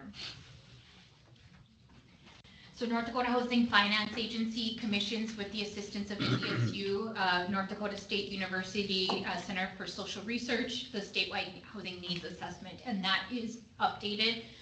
Right now it's updated prior to going into a next legislative session. So we want to have it ready for when session starts in January. So a lot of times it's released that October before session. We are actually working with NDSU right now to have it updated on a more consistent annual basis, and we are working on a housing portal for the information to be readily accessible online with North Dakota's citizens, and so we're really looking forward to introducing that when it comes out. So talking about the statewide housing needs assessment and just going through some of the statistics that are within the assessment that was completed in late October of 2024. The NDSU uses the American Community Survey where appropriate. They gather some other outside data sources to help us with population projections.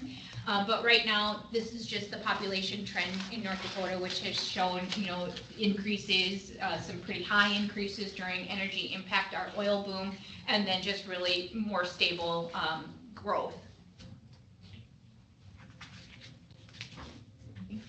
And these are our population currently and the projection within the statewide needs assessment, which had projections through 2027. And what you'll see here is that our population growth is primarily expected to be in the 65 and older, where we're going to see 22% increase, and then slightly in the ages 25 to 44, which we consider those the younger workforce. And then the difference is with the 45 to 64 seeing a decrease. That's really because there's not as much moving into the 45 and older and the exodus of all of the individuals that are exiting into the 65 and older. And this is where our income projections are looking to be. So all of that population growth, we are expecting that the growth in our populations are going to be primarily in the extremely low and very low income households. Again, that can really be attributed to the fact that we're looking at 65 and older being on more of a fixed income and the retirement age, but also in the lower age of the 25 to 44, and those are likely individuals that are entering the workforce at lower wages. So that's where you'll see our incomes are also projecting to be that growth in those areas. So this is a heat map, and I have been directed to provide those on a more regular basis. You're going to see these next week, though, as well. But anyway, we did some heat maps here to kind of show where people are. So this is the poverty rate by county, and you can see on this map that our poverty is really centered in our reservation tribal areas. That's where you're going to see significant pockets of poverty. This is a slide about our median wages. So wages are specifically tied to who can afford what for housing and what does that look like. And so I just wanted to show that, you know, wages in North Dakota, this is the median wage. You can see that in Region 1 where there's oil positions, that's where our highest median wage earners are. Region 7 and 5, where Fargo and Bismarck are, have pretty similar median wages, which I thought was really kind of interesting on that. So then, to go to that, we look at the cost of housing by county. And so this really shows what median gross rents and median mortgage payments are by county. And so interestingly enough, the Burleigh and Cass counties have pretty high, and so does Grand Forks County, pretty high cost of housing, as well as oil impact Williston area. Well, that's high too. Yeah. Yep. Yeah. Yep. Yeah. Very similar to Burleigh and Cass County there. Mercer might be kind of getting higher because the housing in the Hazen-Beulah kind of area is getting more constrained. Yep. So their rents are seeing an increase. You know, it all kind of centers to what are the paying jobs in those areas, and housing increases when it can. So looking at what affordability means. So affordability means paying no more than 30% of your income towards rent. So when you look at the extremely low income wage earners, that monthly affordable cost for somebody that's earning $14 an hour is $726 a month. And so that range is then with whatever that income range that exists. So when you look at where our population growth is going to be, which is in the extremely low and the very low income housing categories, we can see that the housing needs to cost less than $1,200 a month to support those individuals in those areas. There's not much of that around. It's tight. It definitely is tight. So what housing cost burden means is that an individual is paying more than 30% of their income towards housing costs. And that then is different when it comes to owner versus renter. So what you can see here on this slide is that renters are more likely to be cost burden than homeowners. And that if you are in the 15 to 24 age range or 65 and older, you are far more likely to be cost burden in rent. These statistics for housing cost burden pretty much hover around the same. So we haven't seen like big increases in housing cost burden. It's been hovering around that 56% for 65 and older. Like that statistic is always kind of very similar. Can I ask a quick question? Yeah. This is Tom. On that last graph, when you look homeowner versus renter, are they considering utilities with that, homeowner versus rent? Is it total cost of? Yes, it would be your housing costs. When it comes to the homeowner, it's likely just looking at the price of housing and the mortgage payments. I don't know that it's really looking at the cost when it comes to the insurance and the taxes piece. Right. For a renter, it's going to be the rent paid. So it's definitely missing a key component of any concerns related to rent. And that would tell me that maybe that 65 and older housing cost burden for homeowners could be higher with the fact that property taxes had gone up so much, and I don't think that's in those statistics. Jennifer, this is Chris. So let's say Ruben and I become roommates. No spouses, no kids, just the two of us. And the rent for a 2-bedroom apartment is $1,500. Would that then mean 30% of your incomes combined. As a household. Okay. Yes, Okay. it's a household. Even though we're not married or? Even though you're Okay. not married, yep. Okay. It likely wouldn't take into consideration anybody under 18 who might be employed. Okay. Their income would not be considered in any of these statistics. So these are individual incomes, these are household incomes? Household incomes. Okay. Yep. So where our housing cost burden households exist, I wanted to break this down into two different scenarios because in North Dakota, with the size of our population, percentage versus actual numbers means a big thing, right? So when you look at the percentage of cost burden households in Cass County and Stutsman County and Grand Forks County, what you're seeing is that 30% of the households living in those counties are cost burden.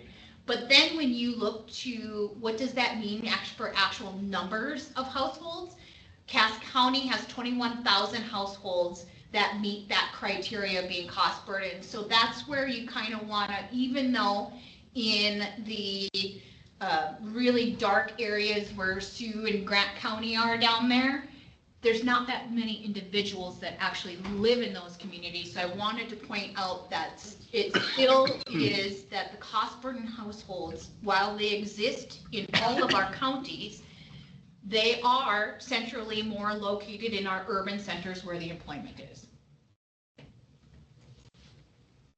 That's a great slide. Thanks. We've been asking for that I forever. know, and you're gonna see that next week too. There's a lot of lessons learned in the last week on how to make some heat maps. So housing needs takeaway. These are the biggest takeaways that we see with regard to the housing needs study that shows that our priorities for housing need to really focus on the lower income households, that development of new housing and rehab of existing housing needs to be considered, especially for the needs of our aging population and our lower income working households. That preservation and keeping our existing housing portfolio is as important as new construction because we can't lose anything either. And that our projections show that we need about 20,000 additional housing units by 2027.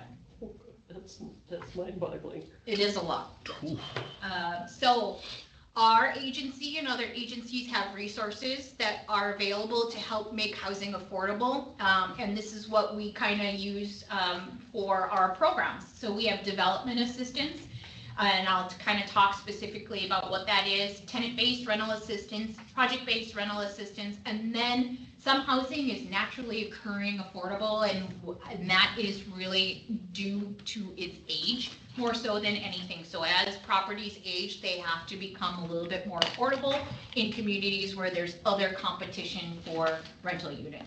Jennifer, a question about the second one, the tenant-based rental assistance. Yes. How do you prevent a landlord from saying, hey, I know you get $400 a month in assistance, I'm going to increase your rent by $400?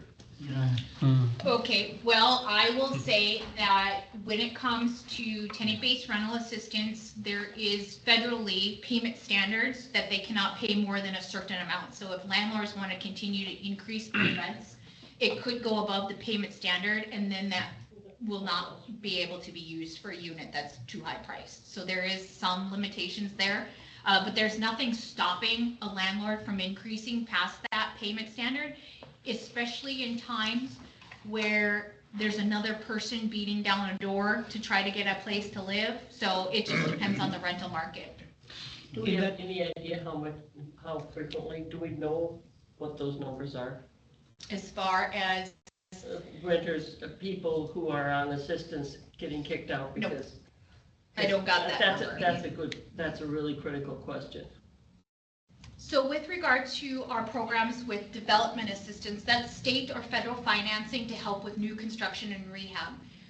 When a property is receiving financing through our development assistance programs, they often have to meet income and rent restrictions for a certain period of time. And the tenants who live in those units must qualify to live in them based on certain incomes. There's a lot of choices that are made within each of the programs that we administer, and the income levels that are targeted and things like that. That is all varies by property. Our tenant-based assistance programs include rental assistance, which is the housing choice voucher program, shelter care voucher program, mainstream voucher, HUD batch voucher. Rental assistance programs today in North Dakota are administered by local housing authorities. So Cass County, Brule County, all of those housing authorities, those are the ones that administer the tenant-based rental assistance programs. Temporary assistance includes Emergency Solutions Grant, North Dakota Homeless Grant, the Continuum of Care, and supportive services for veterans families. Temporary assistance is what we would say is our homeless response system. Emergency Solutions Grant and North Dakota Homeless Grant are administered by our agency and delivered through local community nonprofit organizations such as the Community Action Agency. Presentation Partners in Housing are some examples of those programs. The supportive services for veterans are administered with the local community action agencies as well. The Continuum Mr. of Care Chair, can we ask questions? Sure. Commission member? Is I don't know. Is Yes. Pat Trainer on the phone? Oh, Pat, yes, of course. I didn't know if we could. I'm paying attention here. I just wondered, does public health administer these things too? No. Okay, so it has to be, it's a nonprofit? It's not a government entity?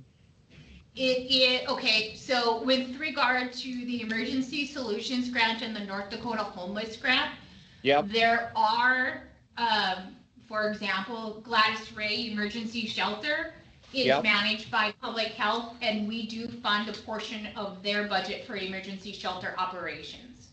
Okay. But we do not fund any public health administrator for temporary rental assistance programs at all. Okay, I just wanted to clarify because I know of the Fargo situation. Thank you. Yep. Sorry to interrupt, Mr. Chair. Nope, good question. The Continuum of Care is a federal program funded through HUD. It's actually at risk right now as far as the federal budget is concerned, as cutting the program or eliminating some of the activities that are allowed under the program. But the Continuum of Care, our agency is the collaborative applicant for that, and we work with local homeless nonprofit providers to submit a collaborative North Dakota applicant to HUD for funding, but HUD directly funds individual organizations, but we help coordinate the homeless response under the Continuum of Care.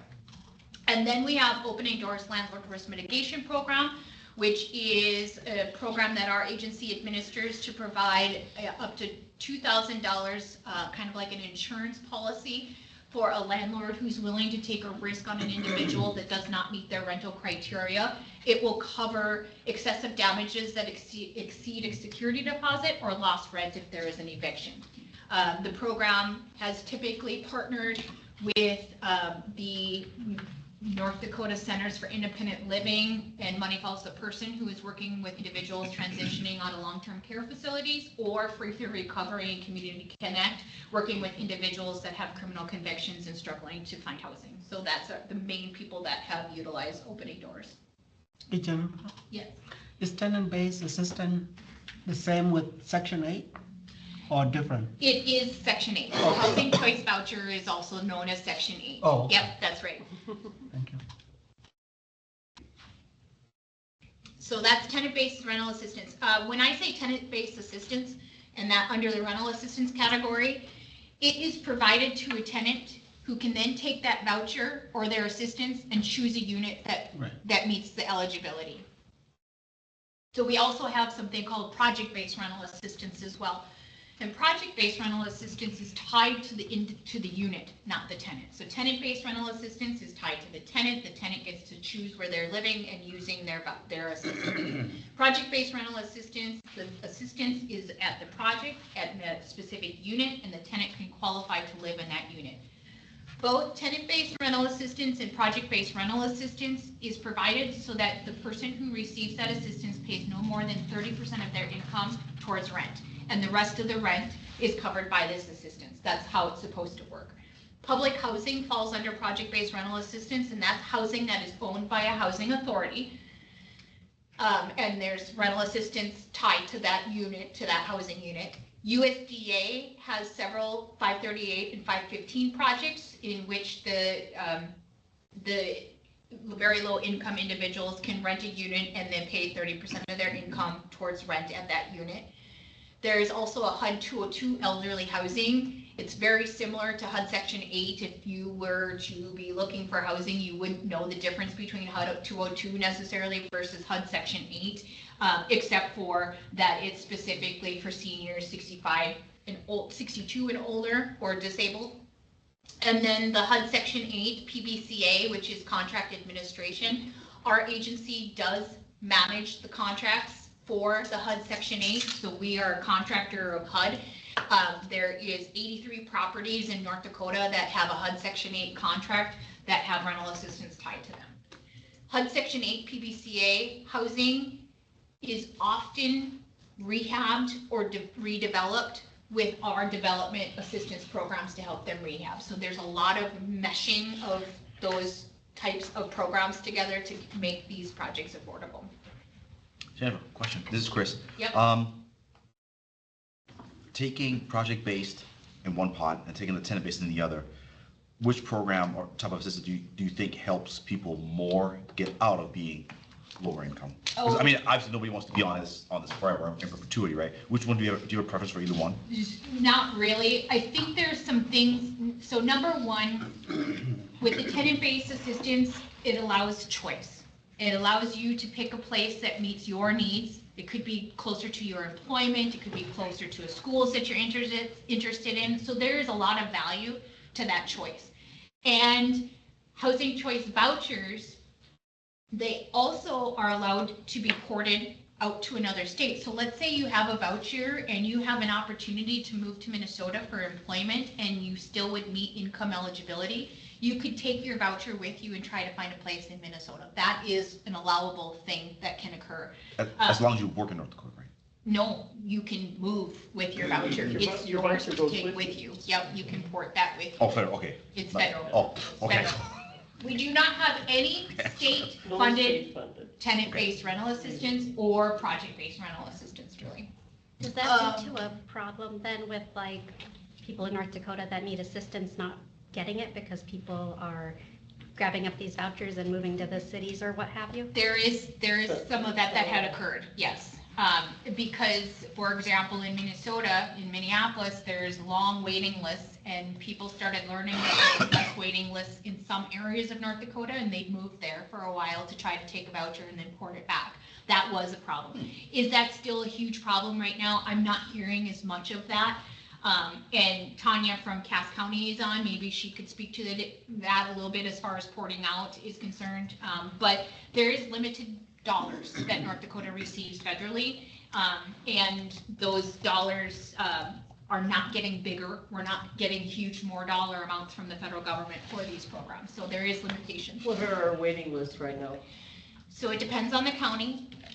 In Bismarck, I think the last thing I saw on their wait list was 12 to 16 months.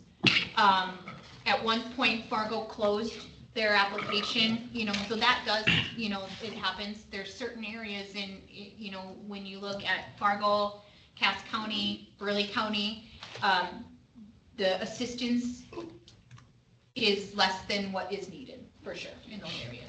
Is there any funding for like any sort of specialized group, like say domestic violence funding or anything like that? Do you have any internal programs that would fund that? And is the wait list shorter in those situations? Because 12 to 16 months is an eternity in a situation like that. So we do fund some domestic violence programs. YWCA Cass County, for example, is a recipient of Continuum of Care dollars. They have received funding from our agency to develop housing. They have, so Grace Garden, so certain projects that they have received our dollars as well, so they can be a target population within the funding. But there isn't necessarily a program that is designated just to them, but they can be a beneficiary. And I'm assuming you haven't really been sought out in great or in a great amount by the community yet. either have? I mean, is that a big need that you're seeing from them? Are they pushing you guys for more housing, or is that not something that you're seeing quite? There isn't an area that's not pushing us to get our money. Okay, fair enough. Yeah, fair enough. Every year. Every year, we're very much oversubscribed. Do you want to talk about this later? I'll have to see. So then we also have programs that maintain housing. We have a grant program called Rehab Accessibility, which provides accessibility upgrades for either a renter or a homeowner. It's small dollar grant dollars. It's usually partnered with Money Follows the Person's programs as well.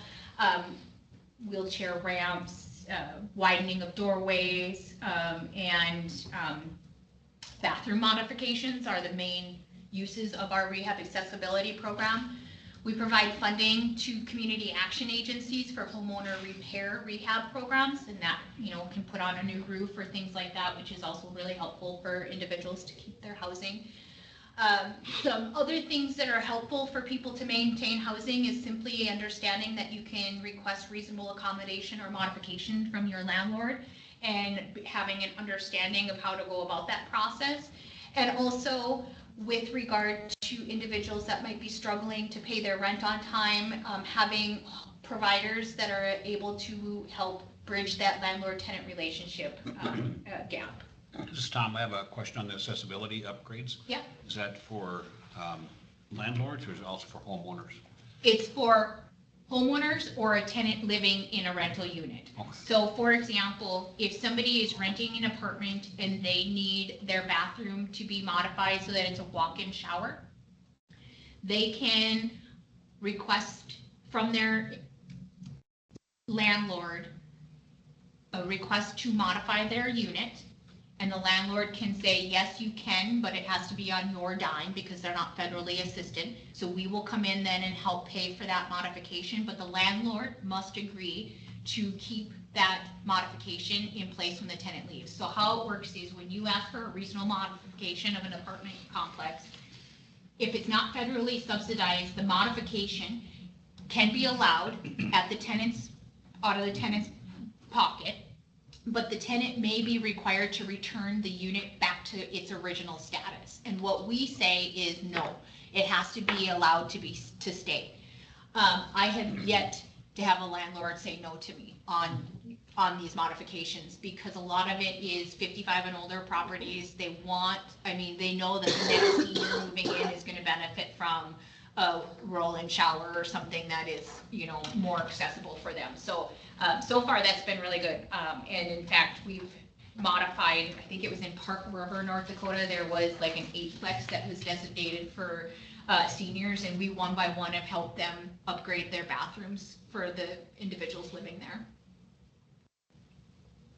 So just talking about preventing and overcoming homelessness, which is an important piece of housing as it relates to being stable. So I had talked about that we manage the Continuum of Care Emergency Solutions Grant and North Dakota Homeless Grant. The Continuum of Care, we receive about $3.3 million, and that is awarded to individual organizations. The Emergency Solutions Grant, we receive $484,000 annually, and requires a almost 50% state or 100% state match. So it doesn't go very far. Primarily, we serve. I think I have this later. So the Emergency Solutions Grant, and then the North Dakota Homeless Grant is our state appropriated homeless dollars, which is delivered exactly the way the Emergency Solutions Grant is, but we received $9.8 million for the biennium this last session. We allocate 50% of our appropriation each year. And that was a big increase, wasn't it? A huge increase. That was a huge increase. So the prior biennium, we had $2.5 million, and now almost $10 million. Yeah. It's $150,000. I know.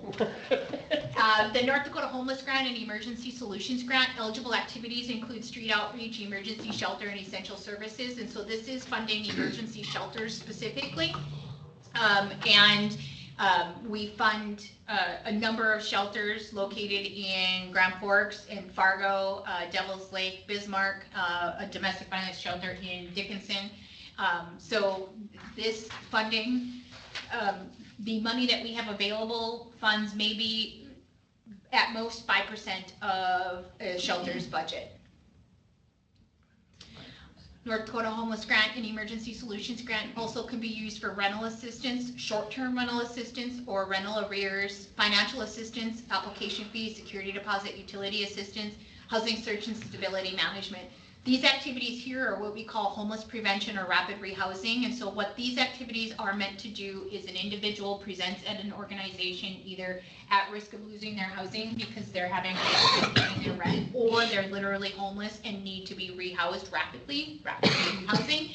And the assistance is the same for each of those, just is really supposed to benefit them and how they need it to maintain housing stability.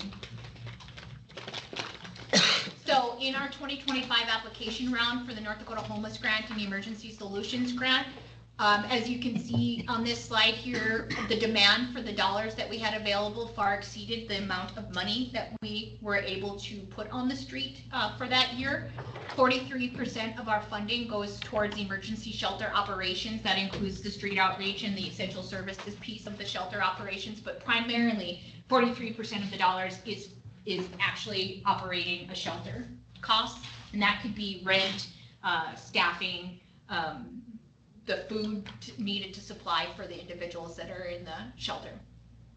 And then 50%, 51% of the funds were out the door for rapid rehousing and homeless prevention. And so rapid rehousing and homeless prevention, as I mentioned, are the same activities, but rapid rehousing is for homeless individuals and homeless prevention are for individuals that actually have housing but are at risk of losing.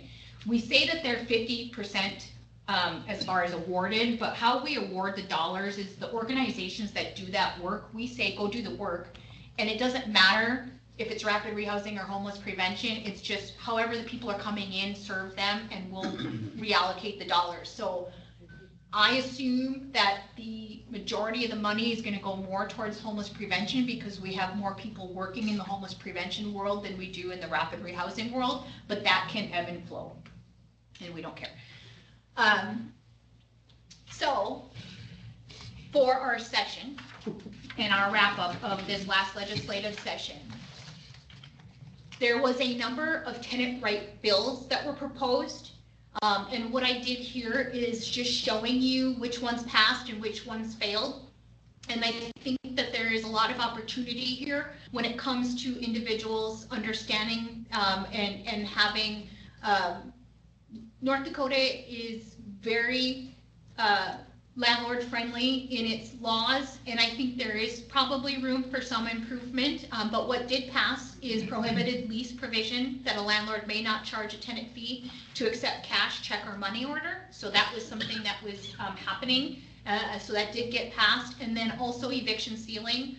Eviction records for victims of domestic violence must be expunged in 7 years and or at the conviction of the assailant. And so those two items passed. But what did fail is a move-out bill, which required an itemized list of costs that are going to be withheld from the security deposit, background check, which was to require a landlord to furnish proof of a background check, either criminal or credit.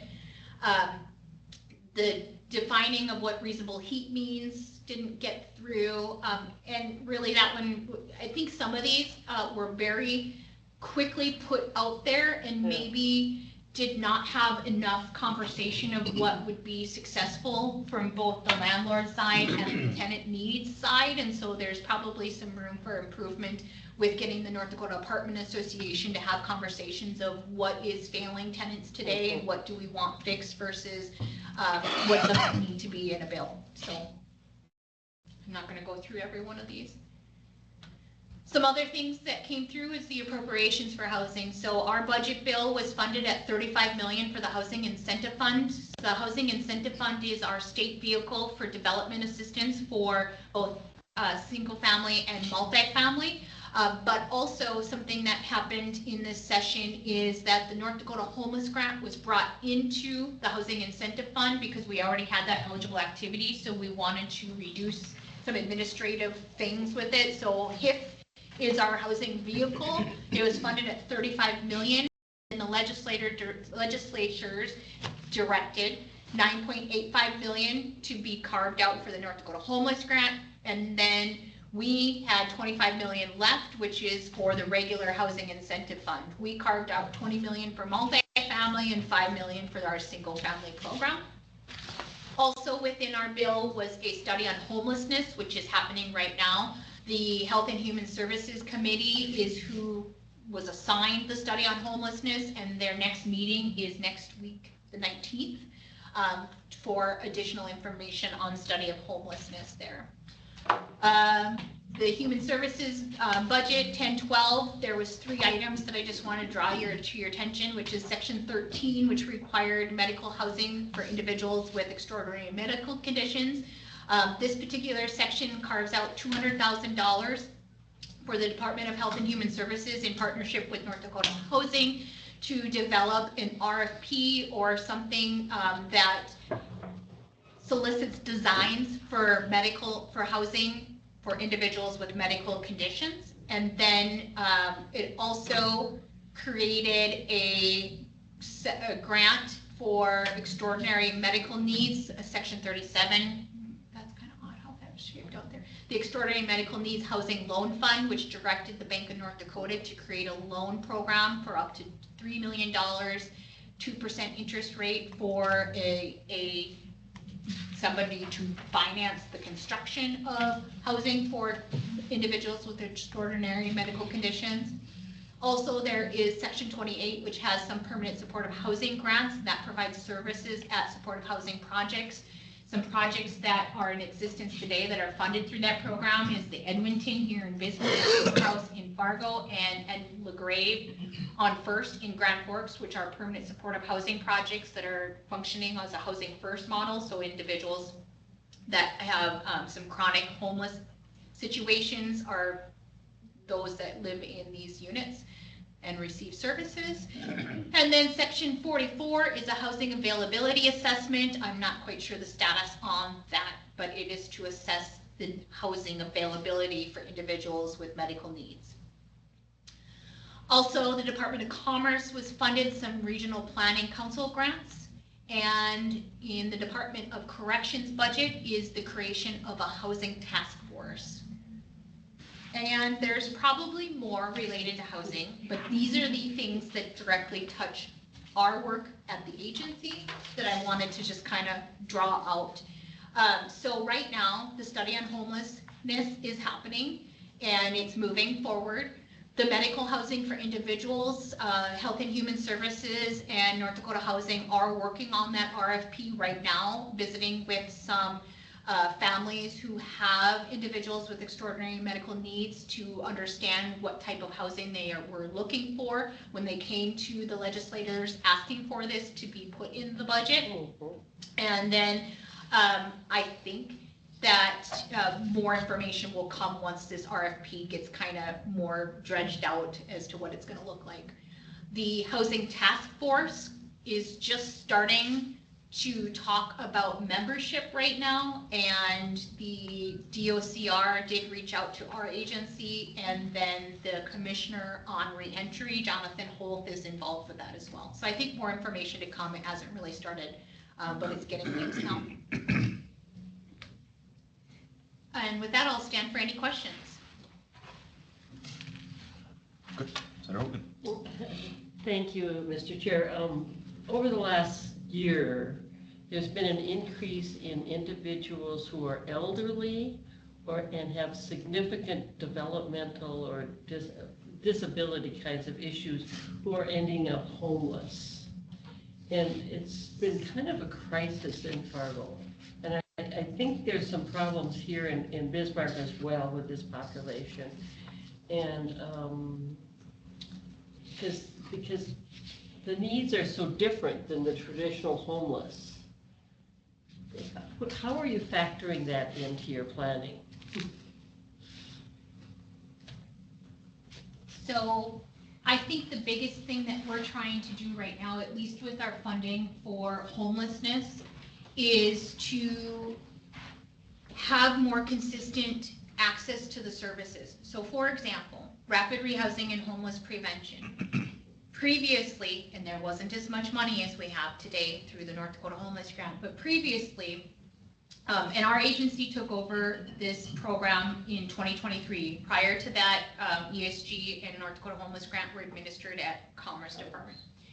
And so in 2023, when it was decided that it belonged in our agency, partly it was because we had the continuum of care. And the continuum of care organizations are also the organizations that have received the North Dakota Homeless Grant and Emergency Solutions Grant. So homeless response.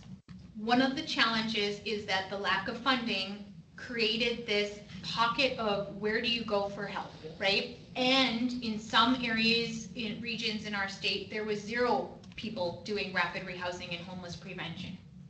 So with this larger dollar amount, what we did is we funded the Community Action Partnership of North Dakota, which has 8 regional community action agencies. The community action agencies are the agencies who have other economic assistance programs such as weatherization and supportive services for veterans. And so they kind of have the infrastructure to be able to function statewide if they had the funding available. So $2 million of our homeless prevention and rapid rehousing dollars has funded the CAP agencies to begin to mobilize all 8 community actions to be that entryway into getting homeless prevention and rapid rehousing services. So that's our first goal, is to make those services available statewide. And then we're going to work on building that capacity and referral system so that if somebody presents at AID Incorporated, for example, AID can then work to refer that person to the community action agency for the help that they need. Some individuals, though, with acute needs that you're probably seeing on the streets really need that housing first model type of funding. And so that's getting them into Cooper House and LaGrave and Edmonton. And it's a work in progress. I know the Behavioral Health Division has been working really hard at developing what defines quality supportive housing and ensuring that the organizations that receive the supportive housing services dollars have some consistent guidelines of what does that look like. And so we're trying to grow that a little bit more. Now, do we need more housing first modeled complexes, or do we need to figure out a way that supports are following the individual like a voucher that chooses to live somewhere else, not just these specific units? I think so. Work in progress though. Well, and the situations we had were literally sometimes people in their 70s and 80s who lost their housing and needed literally at least some daily care. Mm-hmm. And so traditional homeless programs wouldn't be able to do that. So it's a new population that our providers are saying, but as the Olmstead Commission, this is a natural place for you to be aware of that. And I think too that it is helping our providers that are working with homeless prevention or rapid rehousing to understand how to help somebody apply for home and community-based services as part of their overall package. Well, right. And that to me is a capacity building with our homeless providers and making sure. Well, and then the housing piece of it gets real complicated. Right. When you have HCBS, if you don't have housing, what do you do? Right, right. And so it's an interesting, but it's new. And I'm aware of probably 30 situations in Fargo in the last year, so it's significant. We've had some pretty unfortunate situations brought to P&A with people who have intellectual and developmental disabilities, and the provider of their services is also the provider of their housing. And sometimes the discharge process gives people 30 days, if they might not have another provider that will take them, workforce, whatever reason they don't want to serve this person. So we've seen situations like that too, because all of the funding is in one pot, because the provider is the provider of services is the housing provider. So not only do they lose services with helping with activities of daily living, but also a bed to sleep in at night. So we had a couple basic care discharges, being discharged out of basic care into homelessness. And I just have a comment to that. I see a lot of people with, especially the ordinary needs, that have some housing. I have one example of a guy who was in like fourplex with 4 people, but that they had issues with discharge and they had issues with quality of care, and the provider just said, okay, You're not gonna get service after 30 days. They left them in bed for $60, and then they said, go find another place to live. And then you have to go live with mom, and mom couldn't find the service, so it's really those high needs that really are not getting met. Jennifer, thank you for the presentation. Okay, moving on to the next thing, being slightly pressed for time. Stephanie, a update on the advisory council. We've made our selections and those letters will be sent out very soon. Did you?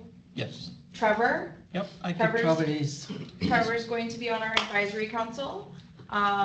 We have 6 people that we've chosen, so the rest of those letters will go out probably tomorrow. Any questions about that? Any discussion? Okay, upcoming meeting dates for the next meeting. Yeah, has everybody done the doodle poll online? I will do it. Okay, yeah, absolutely. Hopefully we can, in the next couple of days, get that narrowed down so that we can get meeting places figured out. Hopefully we can stick with job services, has been really good, but we just need to get those dates figured out so we can get the meeting spaces. Okay, before we get to the public comments, what are the commission's wishes for the next meeting?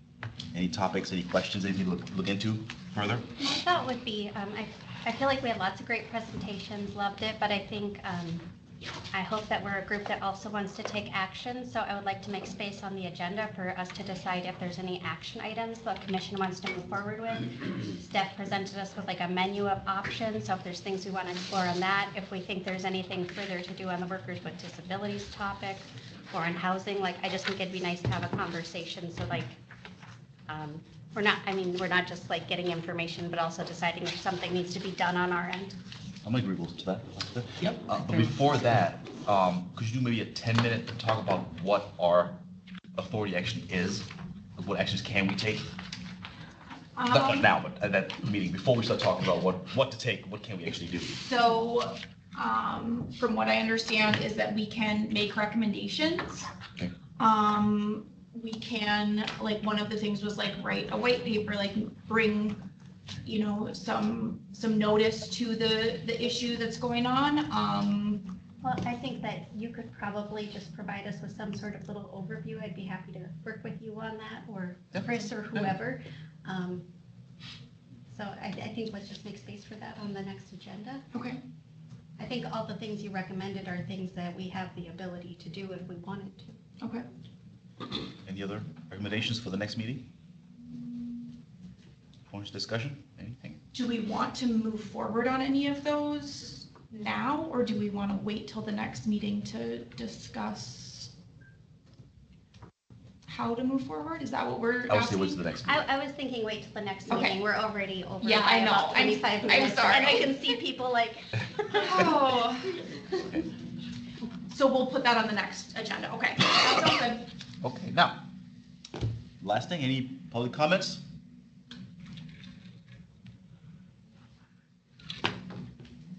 Thank you to the presenters today. I thought you both did a wonderful job. Hearing no comments from the public, any final commission member comments? Okay, wonderful. Okay, the meeting is adjourned. what's your name again? Anthony, nice to have you here. You're like great to have somebody. Yeah, I too. Yeah. I'll be, Thank you for coming. I appreciate it. Awesome. Yeah, I'll more than thank you. likely be, which actually is gonna be different. I'll bring it back because I'm not necessarily in charge.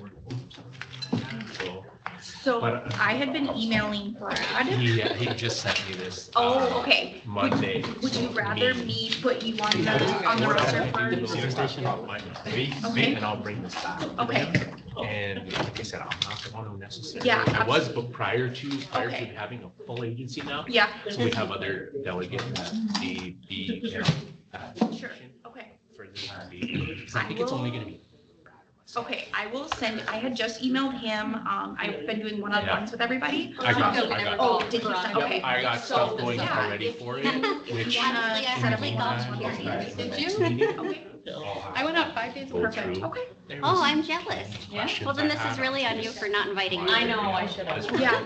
You know that they're still golfing in Especially like Minneapolis. housing, like that 20,000 They're still golfing. including How's that travelers, possible? Sounds probably really not. cool. It's Yeah. nice You know, enough to and do. then is these 26 homes we're looking at, are they stick clubs? Yeah. Or are we looking at other than prior to this Yeah, new and administration? yeah, absolutely. If you ever need me to, Yeah, just make it or whatever. But yeah, I appreciate you. I appreciate you coming. Thanks. Nice to meet you. No worries. No, Like I no. said, I had 21.